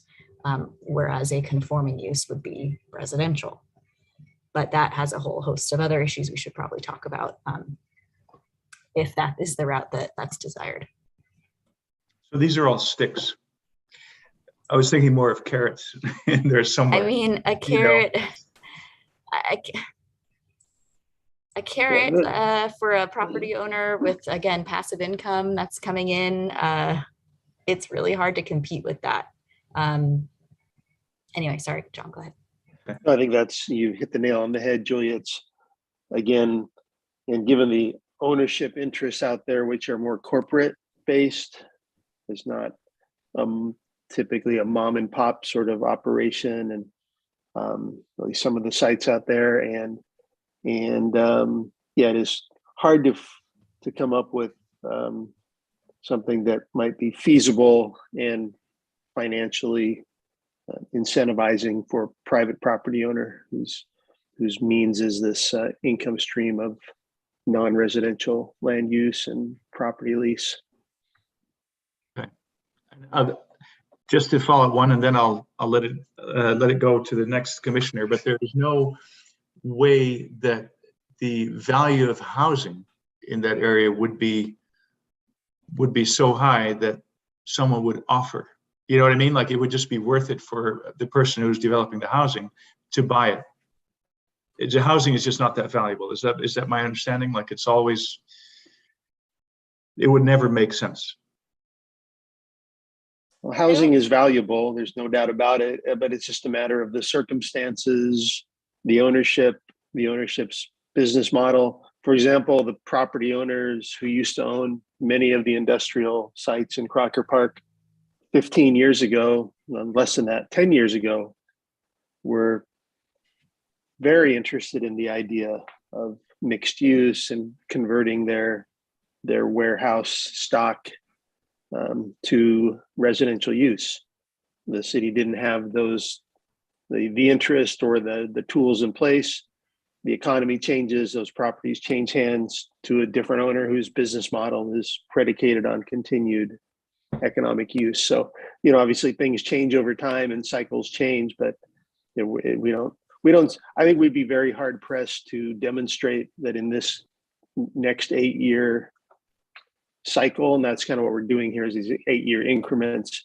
Could we make the case that it's viable or practical or reasonable to assume that these sites that we designate could be, developed in this 8-year cycle? That's a hard argument to make. But I'm open to exploring that, either making it residential or mixed use, like what we have for visitation. And even as an extra carrot, even for just that area, increasing the height limit. That was raised as a potential thing that we could do. So yeah.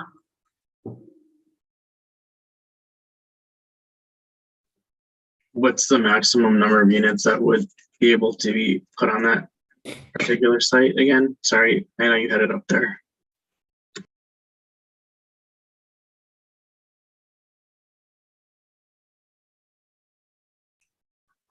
And one more back. Yeah, go back a little bit more. So this does not represent a maximum. It's essentially what the 20 unit per acre yield would result in for those different areas. So at 20 units an acre on PAOZ 2 extension, you get 179 and 157 on the other area. But if you were to, say, for instance, have a broader density range, so say the minimum is 20 units an acre, to help give us even more credit within the housing element, but you had a higher maximum, say it's more like 40 or something like that. So it's a range, that could be an incentive in that it's more units allowed there. I'm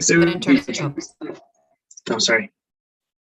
Sorry, Ken, isn't there a limitation on what we can claim for RENA credit when it comes to densities above 20 dwelling units per acre minimum? Well, that would apply to the minimum. So if we said the minimum is 20, but you can do up to 40, we're not telling you you have to do. And we're not taking credit for RENA. We're not taking credit for RENA Gotcha. for all 40, but it would be an incentive to a developer to say, okay, I can do 20, but I can also do 40, and I like 40. So I think that's the carrot. Gotcha. Oh, and just a FYI too, on Commissioner Saison's point, the height limit in the TC1 district is 50 feet currently. So that's obviously for a commercial district, and that's higher than I think any development that's actually out there, but just as a point of information. And Julia, correct me if I'm wrong, the height limit on PAOZ 1 and 2 as residential is 38, is that? I think 38 is the highest in the PAOZ 2, and it might be 35 in the PAOZ 1, but I would have to look at the municipal code. you. So we're going back to our rotation. Commissioner Lau, do you have any questions or comments? I'm still familiarizing myself with Sure. Yeah, this is a lot of new I'm trying to information. digest, and I appreciate all the comments as I'm learning, of all these things. One quick question is regarding the Baylands in terms of timing. What needs to be completed, in terms of timing? Is it by I guess January 24, if that was going to be considered a primary site?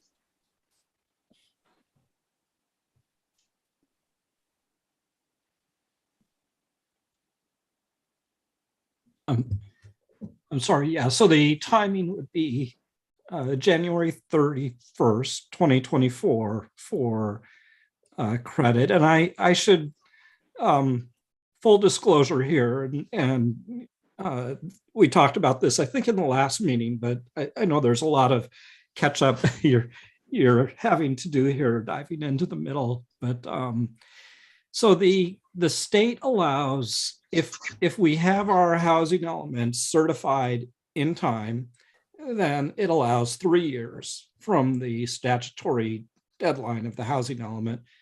The statutory deadline is a year from now, basically. It's the end of, well, almost a year from now, end of January next year.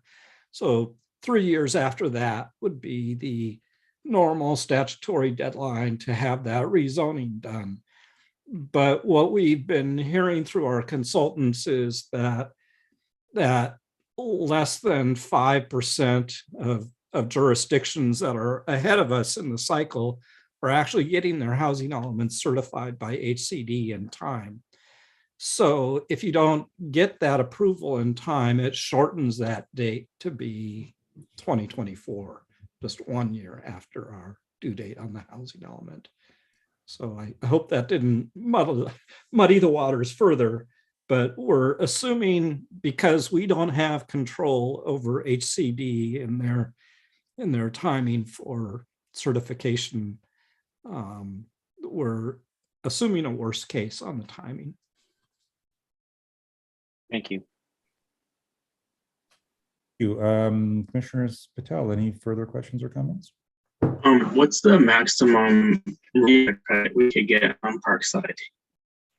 Because you said you said if we do more than 20 units per acre or something like that, we don't get credit for it.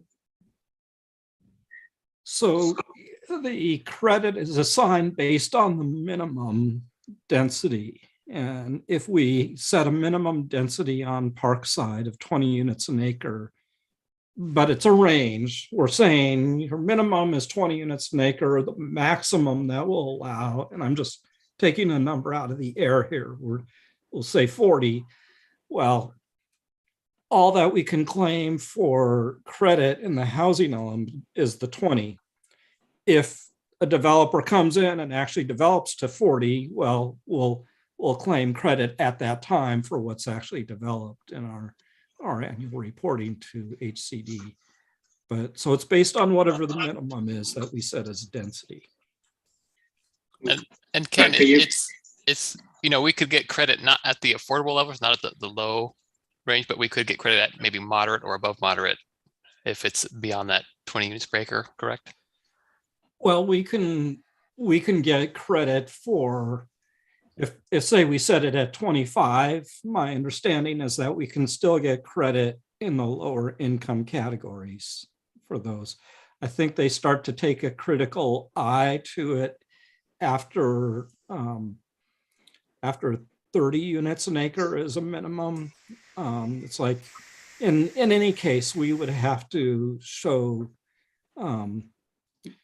provide some kind of evidence in the housing element of why we think this is feasible too, that it's a reasonable number. So we're not just going to throw 100 units an acre out there and for instance, limit the height of the buildings to 4 stories. It just wouldn't pencil out. I guess to piggyback on Commissioner Sayason's questions, I guess, would be, what is the maximum number of units that we could have on the Parkside properties that we could get credit for, because then we would have to figure out how to meet the other, whatever the difference was, right? Because Parkside can't meet all of our requirements. Right. So that maximum that we could claim would be based on maximum number of units yield that we can claim would be based on the minimum density. So if we said 30 units an acre, then we increase those two numbers, the 179 and 157, by 50%. We still don't get anywhere near 1,300 units. No, not with just those sites. Right. I mean, and that's the number we have to get to, right? 1,300. It's more like 15. It was 1477, I think, in that slide. 1477. Okay, so it's even more. Okay.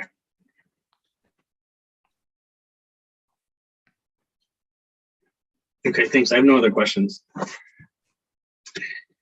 Thank you, Sandy. Commissioner Syson.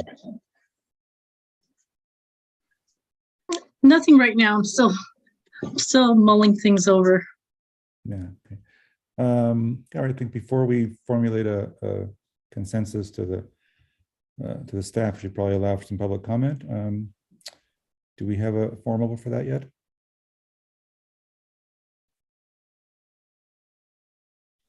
Yeah, so we have a slide up, and actually we have a hand raised. It's San Bruno Mountain Watch. All right. All right, Sam, go. My name's Tara Friedman. I'm the president of San Bruno Mountain Watch. And I'm talking about the Peking and Livingston properties. I plead to you to not rezone the Peking Handicraft and Livingston properties for development, but instead rezone it as open space or for a park. Rebuilding these two properties as open space or as a park would give people without cars from Visitation Valley, Daly City, and the Baylands access to part of San Bruno Mountain. And it is extremely important to preserve the native habitat that serves two federal endangered species acts in the list of California that was just updated. The Mission Blue and Calliope silver spot butterflies and their host plants that can be found on San Bruno Mountain. These properties provide a butterfly pathway from the saddle of San Bruno Mountain Park to Calliope Hill to the Peking and Livingston properties. There has been scientific data of butterfly population collected since the 1970s. Both properties are under the HCP, as you know. Today, I just walked on the Peking property and saw native host plants of Viola Johnny Jump Up that only grow on the native soil all the way through the property of Peking.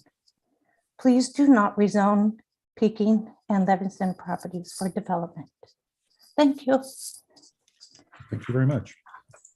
Staff, any other public comments in the queue? Yes, we have Dell. Go ahead, Del. Can you hear me? Yes. Okay, thank you. Yeah, I work with Tara on San Bruno Mountain Watch also. And I just want to, I'm a little concerned about the easements on the Peking and Livingston property. My understanding, there is an easement right along the bottom of the properties along Bayshore. And so I just wondered if that was considered too. I'm wondering if there's also PG&E infrastructure in there as well. I'm not sure. I know there's water department infrastructure there for sure. But as to what Tara said, is there did you see our position paper on these two properties? I'd be happy. I'll just send it to you, and hopefully you'll read it about the importance of the property.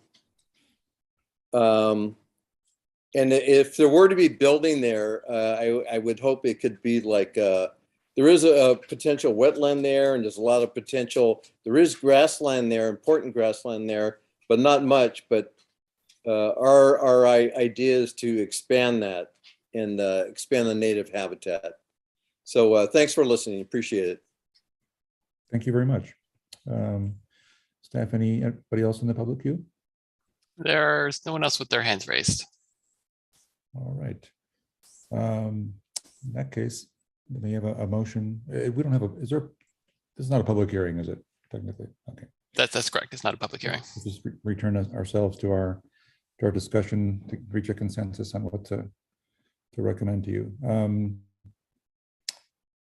Any commissioner want to start on their notion of a draft?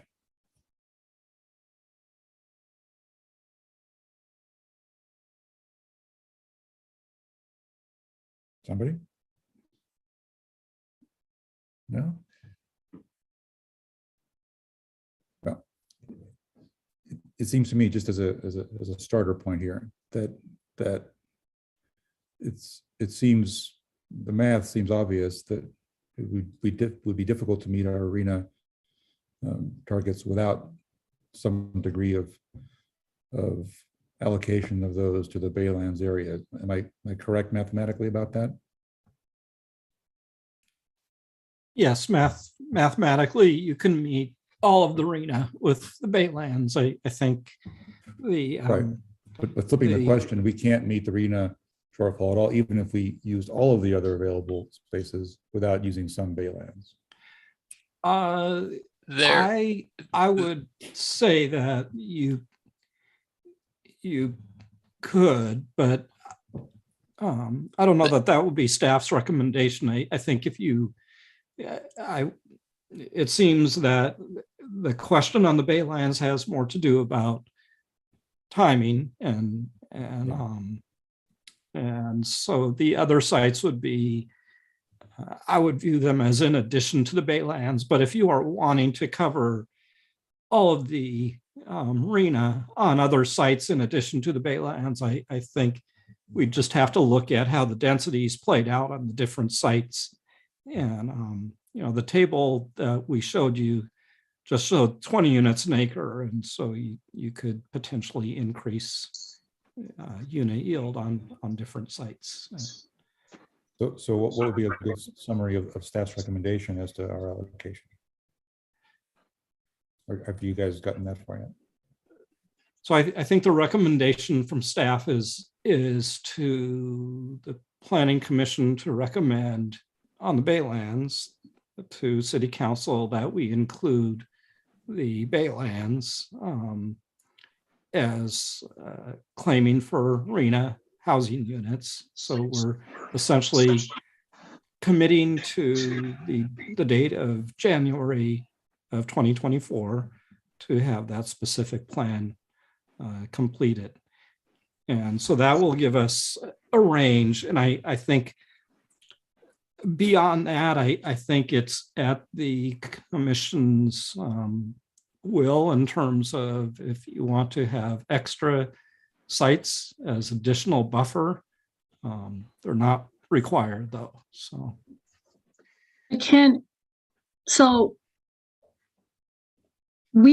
But that's all reliant on the fact that BDI comes through with a specific plan by a certain date, correct? I think John, do you want to weigh in on the process on specific plan? Sure. Yes, indeed. BDI is actively working on a specific plan, and when it'll be formally submitted, I wouldn't want to put a date on it. They say it'll be Q1 of this year. Q1 is, getting toward the end of Q1. We'll see. But you're right. I mean, that's always been the issue, obviously, with relying on the Baylands, is we don't fully, control the entitlement process. Then again, we, maybe we'll buy the extra time in terms of the 3 year to adopt it versus the 1 year. So there's, I think we're all going into this with our eyes wide open that there's some uncertainty regarding the Baylands, and it's so I think again, ideally, we could kind of capture and accommodate our arena with that particular development site, but we all, with our eyes wide open, if for some reason that doesn't happen, there'll be alternative sites may need to be considered in the future. Actually, Ken, can you help me remember the consequence for not adopting rezoning by whatever deadline ends up applying? I think from our last workshop, I recall essentially the state housing element law says, okay, if you don't adopt your rezoning by the deadline, then someone could come and propose a project on a site identified for rezoning that complies with the density you said you were going to rezone it to and any other standards we may have committed to in our housing element. And we wouldn't be able to have any real discretion beyond the density and other standards we may have adopted in the housing element to prevent that application from going forward and approving it. Is that right, Ken? That's the scenario that would happen. That is correct. So in this context then, if the Baylands was selected or not selected, if we claim, credit in as a housing site for the Baylands, because the specific plan isn't adopted by the deadline, then what would happen would be a development could still be proposed on that site as long as it is within the parameters of the density limitations. And again, I believe we can put in some other standards in the housing element rezoning program. They could still be proposed and we would not be able to deny it just because a specific plan wasn't adopted. That's the stick the state has put into our site selection for this cycle. So for that reason, then shouldn't we come up with a plan B that if somehow they don't get their specific plan to us in time, we can just swoop in and have other sites available so that we can claim our arena numbers? So if you want to claim other sites, in addition, we need to not just have them as a backup in case that doesn't happen in time, but I think we need to actively pursue those sites, because if it doesn't happen in time, those won't happen in time either. I don't think the time will have passed and it takes a certain amount of time and effort to get rezoning in any of the districts. And so I think we run up against that as the same issue that Julia just mentioned for any other sites that we'd need to. Let me ask a procedural question. Is it feasible, would it be feasible for the commission to suggest and recommend selecting the Baylands as the area for which we would claim arena credit at this point? And if X number of months from now, we don't have progress from the owner enough to allow us to proceed with the process, at that point to consider a plan B? Do we need to commit ourselves to a plan B at this point because time is running so short? Or do we have some slack in the process that if a quarter and a half from now, the Baylands owner hasn't come through with a specific plan, we can go to plan B or formulate a plan B?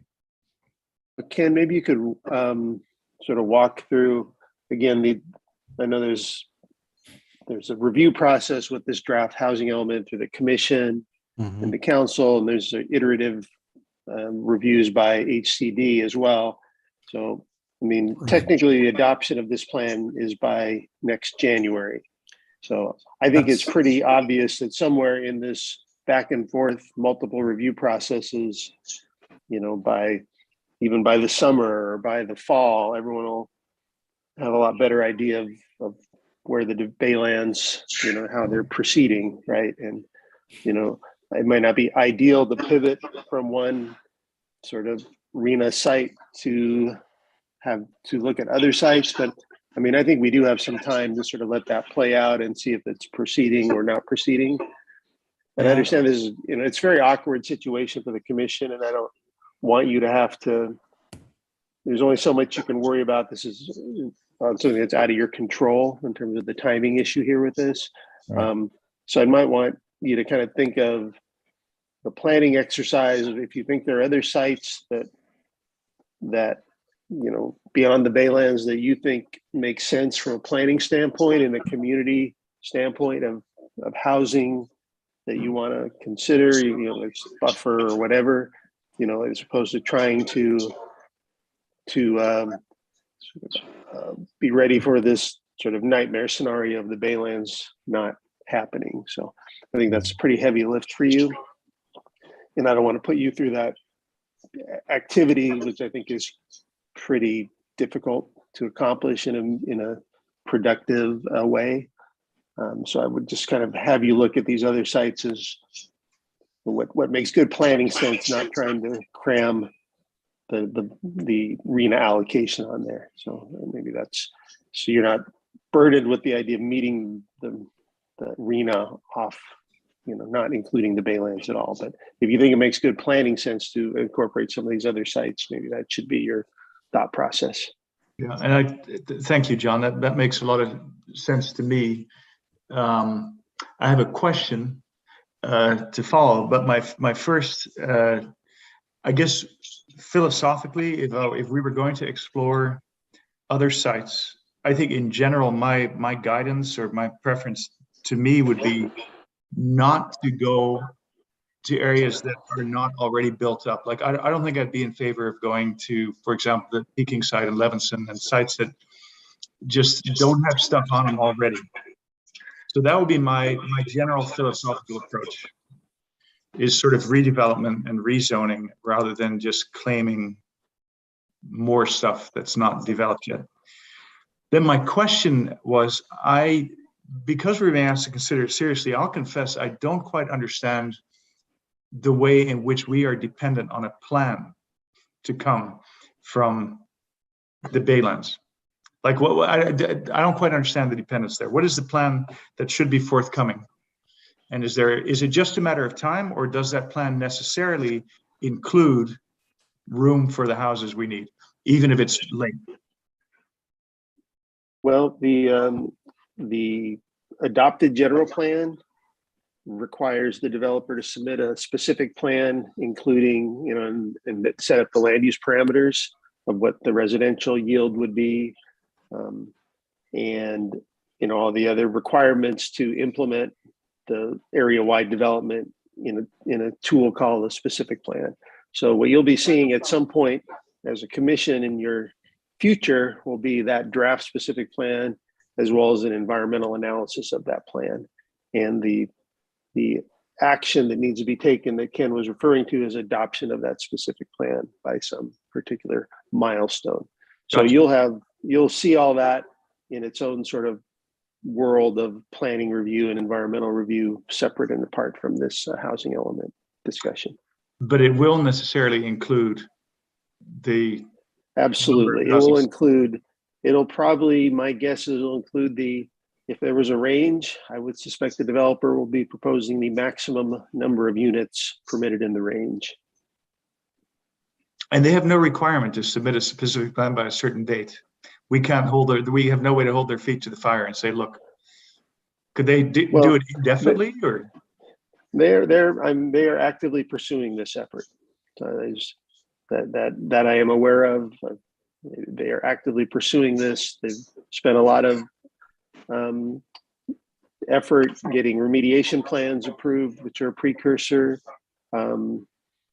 doing preliminary work with technical analyses and studies. So you know, it's not a matter of if they're going to submit this plan. I think it's a matter of when. And obviously, then there's a whole community acceptance aspect, which is, you know, will have its own life and process. But you know, it is. I'm confident this plan will be across the city's desk. Yeah. And I also don't want to underestimate how hard it must be to put together a specific plan. I'm sure it's not simple. I respect that too.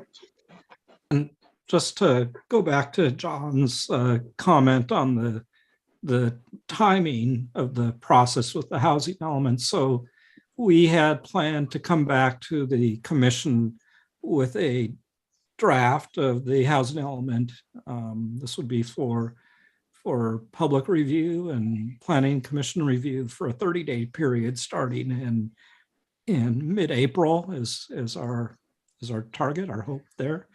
So that would take us into May and then have planning commission hearings and hopefully get this over to the city council with a recommendation in June before they go dark, usually in August. And I think that may even be into July, or they have some other meetings in July. I don't recall, but I know we were looking at trying to get this to them in June. So I think there is, as John indicated, some time to pivot as we see the Baitlands specific plan process roll out if we need to. We've kind of built into that schedule. Essentially, HCD has a first review period of 90 days, as I recall, but then on subsequent reviews, it's shortened to 60 days per review time. And I'm understanding, I'm hearing from the consultants that it's typically several review cycles with them during this housing element cycle. So it will take some time with HCD, but yeah, I think it makes sense to pivot if we need to pivot and push that date back if we have to on the first submittal to HCD. Okay. Is there any way we can, sorry, I just don't know if there's any way we can figure out what the maximum number of units we could get credit for on all of the other sites are if we maximize density to, I mean, I don't know what the maximum density would be.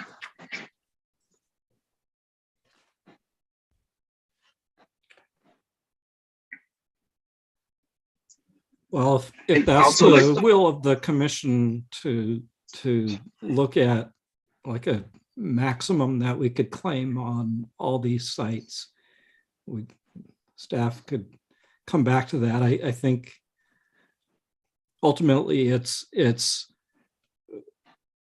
what do you want for the future of Brisbane, not just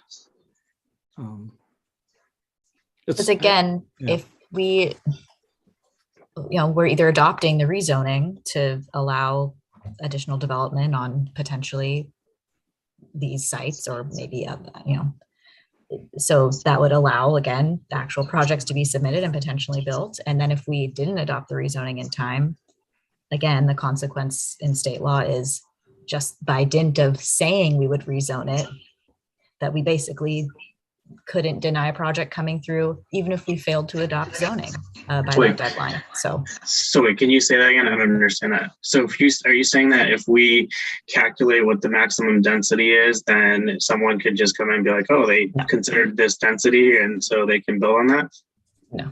Oh, sorry. okay, sorry. I think I was jumping to like the fifth conclusion, that building off what Ken was saying is, of course, we can bring those numbers back to you for your consideration. But again, if sites were rezoned at a higher density and all these sites were actually rezoned, that's what I was referring to, is in that scenario. Oh, right. Is that something we would really want to do? That's up Oh, to right. So, you and council to think about. If we adopted something with the maximum rezoning and then something didn't, and something fell apart, then those lots would all be subject to that maximum rezoning. Right. Anything we say in the housing element, we intend to rezone, and it's we intend to rezone at this density. That's it. That is it. Once we adopted in a housing element, that stands. I guess I was just piggybacking off of Commissioner Sayasan's analysis and saying, since I don't know the maximum numbers of each of the different sites, because if you look at the numbers as they are right now, it just seems like, well, we have to go with Baylands because we're not going to meet 1455 or 1500 units by combining any of the other sites. So some portion of it would have to go on the Baylands, but that's based on the fact that we don't know what the maximum numbers are. But I don't know if maximizing the numbers would make it so that we wouldn't have to rely on the Baylands. So if you took all of these other sites besides the Baylands and added them up just as they are on this table, I'm coming up with a total of 1,284. The other slide showed a shortfall of 1,477. That's including our buffer that we've assumed. So that's within 200 housing units of the buffer. So it's but I think the real question is, do you really want housing on all of those sites? And I think that's what Julie is getting to. And that's the conversation we were hoping perhaps could happen, was like John was saying, looking at it really from a planning standpoint is, again, other than the Baylands, which as we know is under active specific plan proposal for residential development, are there other sites that from a planning perspective would be appropriate for new residential development? Not necessarily with the goal of making the numbers crunch and meeting that overall RENA, but as additional buffer sites, what makes sense for Brisbane. Yeah. In the past, there's been a lot of talk around town about the parkside areas being feasible or desirable in some ways because they retain population, clustered close to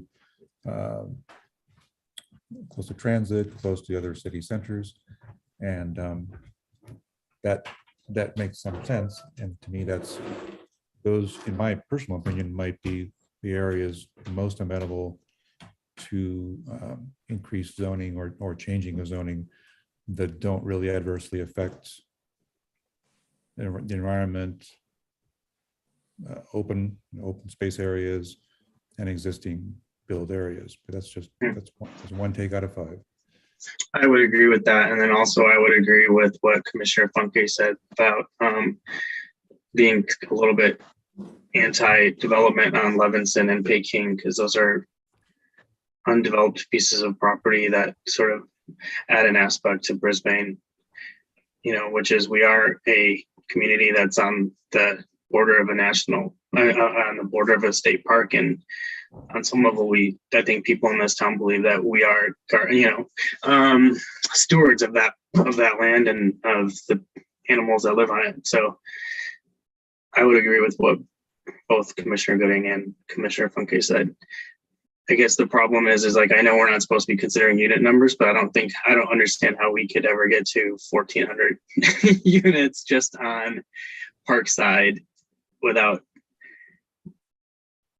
knowing, I guess, the maximum numbers that we can have on that unit, on those properties. Right. Yeah, you're right. And I didn't mean to suggest that, and I don't think you took it that way, but I want to make it clear. I don't think that the Parkside alone would ever come close to solving anything. But to respond to the comments of staff about what other areas of the city would be, from a planning perspective or future perspective, smart or forward thinking, those are my votes. Mm-hmm.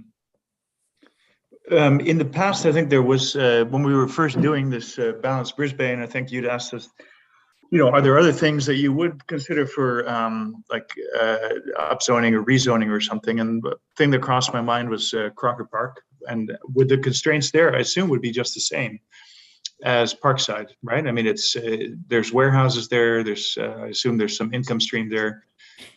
But it seems to me to be attractive. It would be attractive for the same reasons that Parkside is, and that Commissioner Gooding has listed, close to public transportation, city centers. So that's one thing that's maybe a little bit, I don't think it's being considered tonight. I would be curious to hear, is that just a crazy idea? Forget about it. And then another one along the same lines is, this is actually what was brought up in Dana's written correspondence, was houseboats. I'm sure that's way out there, but I have visited houseboat communities. I know they exist in the Bay Area. How do they fit into a potential housing element, you know? I think staff would have to do a little more research on that. Obviously, there's a lot of communities in the Bay Area that have housing in the water. So I'm not aware of any like newish developments rather than historic developments that cities have approved and built and taken, you know, projected credit for in their element. I think we'd have to come back to you guys with some information on that. And potential government constraint on that, that's I would say BCDC is yeah, BCDC and the Bay Conservation and Development Commission. Yeah, there are issues of sort of public access to waterways and the idea of, I don't know how necessarily privatizing shoreline or bayfront would fly within those kind of governmental sort of mandates or objectives, but we can certainly look into it. It's a very creative idea and we're glad to do some research on it for sure. As a practical matter, it's really windy on our bayshore frontage, which is not the case in Richardson Bay, where the bulk of the houseboat communities are. So that's might be one of the practical limitations, but creative indeed. Any other commissioners want to weigh in on the future of Brisbane? Yeah, I have a comment. So I guess what I would like is, and I don't know how much work this is for staff, but from what I'm hearing from you is that if you take the Baylands out of it, from what you've presented with us now, we don't meet our 1500 RENA numbers that we need, right? So what you that's correct, at the minimum of 20 units an acre. So certain areas you would have to go at a higher density as a minimum development requirement for potential developers. So instead of saying 20 units an acre on certain sites, it might be 30 units an acre or 25 units an acre. So what I would like to see maybe for our next meeting on this, our next workshop is, let's say we take out Livingston and Peking and whatever we have, and I want to rely on your expertise on where else you think to suggest to us. Can we reach those numbers with this, with height increases, with another place? I don't care, Crocker, I give it to us so that we have a plan B. I mean, I think most likely Baylands will work out, but if it doesn't, I want a plan B there so that we could have that as the option. So I guess part of the issue is do we want to take a preliminary step of suggesting to staff that we put all our eggs in the basket of Baylands on the assumption they get in on the bus and present a plan while working to flesh out a plan B to which we could pivot if need be. Yes, because most likely we won't need the plan B, but I would like us to find something that meets our RENA numbers without the Baylands, just in the off chance, 10, 20% chance it doesn't work out. I mean, I don't know. And plan A is presumed not to include any development anywhere else, like Parkside. Like we have no interest in doing that because it's a good thing in its own right. Right. Well, I think that's kind of true. I mean, I floated a minute ago, do we want to consider the Parkside area as a potential area of rezoning? Oh yeah, definitely. Even with the Baylands, which would kind of put it in plan A. Yeah, that would be my feeling too. Yeah, I was just talking about just meeting the RENA numbers. Of course, I think these other places warrant rezoning, but they're not going to get us the numbers without the Baylands. Right. So what I wanted was just, let's find more sites that give us RENA numbers that we need without the Baylands. But of course, we could also independently vote to rezone these other areas because they're beneficial, without even thinking about RENA. Yeah. So What about? sorry. I guess I have two questions. So we eliminate Levinson and Peking from consideration. Are all in the Bayland stands on its own? On this plan B, are all of the other sites considered kind of in the running in your mind, or are there any other sites that are kind of pretty low on the list of desire? And I guess the other question is the mention of Crocker Park. Is that essentially something beyond these two extension areas? If you, and that might be like a plan C. I don't know. I just wanted to clarify what that was. In my mind, Crocker Park, from my undereducated point of view, falls in the same kind of, if we find Parkside attractive, I would find Crocker equally attractive for the same reasons. You So mean I don't know like the entirety? Oh, sorry. Well, that I don't know. I mean, that I would leave to some other expertise, but it just seems to me as area that's already built up, that has great access. I personally would not mind seeing houses there instead of warehouses. That would be my feeling. Okay, so the direction to staff then would be to evaluate if, sorry if I'm taking this too far, but are you asking us to evaluate if every site currently zoned TC1 were to have a zoning overlay or be rezoned to allow residential? Or would you like us to have, for staff to take a little bit of discretion to select maybe within the remaining TC1 zone sites that aren't in the PAOZ extension, which sites may be? How much leeway do you want staff to have in that direction? All the leeway you want. I'd say maximum discretion. You're the experts. So yes, if there's anything there that is sort of on the same level as Parkside, I would see it on the table. So here's my take on this, which is to the extent that staff has some expertise in this, the reasons why, in my view, the Parkside areas are desirable or enticing, kind of, is because of their proximity to transit and Bayshore and the rest of Brisbane. That obviously isn't true of the entirety of Crocker Park, and so perhaps staff could take a look at the desirability of portions of Crocker Park that kind of meet those long-term issues of transit friendly, traffic friendly, and proximity. I don't know if that helps or not, but and I don't know if, oh, I'm sorry, John.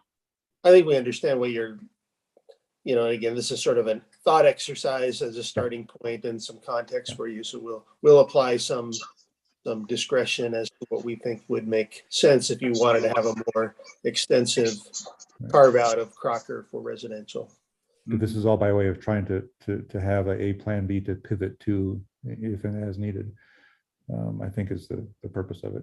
Meanwhile, we do have a decision point to try to reach tonight, which is what do we want what clear message do we want to send to staff about our plan A? And I think we're boiling it down to, is plan A just Baylands, or is plan A Baylands plus some increments to these areas? I don't think we have a plan A until we have the other information. Maybe, I don't know.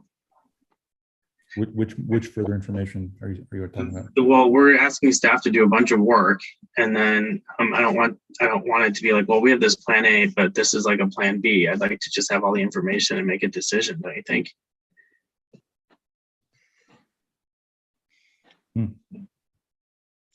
Yeah, I just find it really, honestly, a plan A that involves rezoning 10 sites to building heights and intensities that are not found in Brisbane, and doing that in a year doesn't, frankly seem any more likely than the Baylands being adopted in a year. And I think it exposes the city to that risk that Julia pointed out, that, okay, we put some hypothetical yield on properties now that could be, picked off by somebody because we didn't follow through with these rezonings. So, I mean, I guess this B and A, I'm not sure what if it's the exercise of proving you can't do, or you don't need to use the Baylands. I'm not sure what the value of this Plan B as a Plan A is more viable than the Baylands. Is that, I don't believe rezoning all these sites is more viable than the Baylands as a Plan A is. Yeah, I actually don't think, I don't hear anyone objecting to relying heavily on the Baylands. I think, as far as I can tell, everyone is agreed that should be part of it. But what is the, are we just expected to make like a resolution? Yeah, just like you can depend on the Baylands altogether for everything. Is that the simplest statement of what we want to do? I mean, I don't think we have to make a decision today, do we? Oh, no, there's no decisions being made. Yeah. Right? So This is all just sort of discussion. right. So we don't have to. There's no like permanent decision. Like this is what we're doing tonight. Yeah. Correct. Okay. And I think it sounds like we're willing to take the risk, the considered risk that, about the specific plan becoming available in time. I hear you. I understand that it's be just as risky to try and build up a whole Plan B. So yeah, I mean, if that's a good risk, then we should take it. But with may I ask staff? Sorry. Go ahead, Alex. May I ask staff? Do we need a contingency plan and the work associated with that? If we were going to go with, if we were in agreement, with proceeding with the Baylands as satisfying, all the requirements. I think as we have talked about a little bit in terms of, is the Baylands going to move forward? And obviously, the path forward has its own complications with the city and everything, but the critical path being the developer moving forward with a plan that we can start our exercise of approval and environmental review. I think we'll know that as Ken mentioned, as we kind of wind through these drafting of this document and various reviews. So certainly we could be doing, some review of this Plan B alternative or whatever, but I think we'll have good sense by the time anything gets pushed forward to the state, that whether or not we think the Baylands is moving forward in a way that is reasonable. So some preliminary parallel processing, yeah, of Parkside and maybe Crocker rezoning. Yeah, I think we can look into that. I mean, I don't want, and I'm sensitive to spending the commission's time on flights of fancy too here in terms of numeric exercises that there's no way are going to get approved in a public hearing format. To saying we're going to put 70-foot high buildings on certain areas of Brisbane is just, so I mean, but we're glad to do some of the math and the exercises to illustrate, how some of these things would work for context if we need to. I just don't want to spend a lot of time, frankly, airing out alternatives, which I think are not, frankly, highly viable in the long term. Appreciate that. So any other comments at this point? I have one suggestion if there are no other comments, but if anybody else has anything else to say, by all means, speak up. And through the chair, we actually have one member of the public with their hand raised. Okay. And who's that, please? It's going to be Barbara. Go ahead, Barbara. Hi. We can't hear you yet. Sorry, it's been too long. I've forgotten my question. Oh, yeah. So I forgot to take my hand down. I apologize. Okay, no problem. Thanks. So if no other commissioners have any immediate comments, I guess what the staff asked us for is some guidance and some way we were leaning and which way the wind was blowing. So my 2 cents is Plan A is Baylands, and in my personal view, the Parkside area seems to have more pros than cons, and I think would be I would support including that in Plan A. End of sentence. Anybody else? I would agree with that. I think that's a good summary.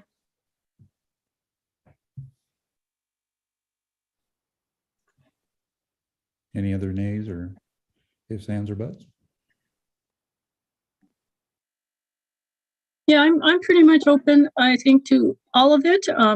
You know, all of the sites seem fine except for, you know, take out Levinson and Peking and maybe the lower acres, you know, but I mean, everything else, I mean, I'm open to accepting anything the staff is willing to put together.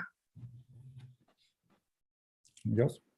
And for me, yes. Sandeep, anybody? Anything else? Well, I don't necessarily have a disagreement with you, but I'd like to see what staff does in terms of like looking at stuff that we've asked them to look at before I definitely say anything Sure. one way or the other. Yeah, we're not voting on anything. You're right. Yeah. So. Yeah. Okay. Is that enough for now, John? Sure. Okay. In that case, I think we're moving on to the next item on the agenda, which would be any items initiated by staff. I just have one item that on March 3rd, which is, I think, the council, that's today, right, Julia? Next Thursday? Thursday 3rd, yep.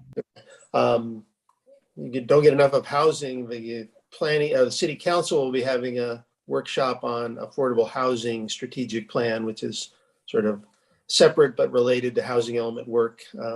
So if you're interested in that, you could certainly view that. But that's the only item I had for this evening. Thank you. Are there any items initiated by any commissioners? I just have a quick question for staff. If you guys could provide us like a status as to the grading ordinance, because, you know, I know you stated that we're going to have to deal with a lot of development projects coming up. And so I'm sure that's going to involve a lot of grading. So kind of wanting to know where we are with that. Basically, it's at the council. They continued it. It was probably about a year ago, and I'll look into it in terms of, are they planning on re-docketing it or rescheduling it for hearing? That was about a year ago. They continued it off calendar. Okay, thank you. Any other items initiated by commissioner? Hearing none, we will stand adjourned until the March 10th meeting. Thank you all very much. Have a great evening. Thank you. Good night. Good night. Thank you. Night. Good night.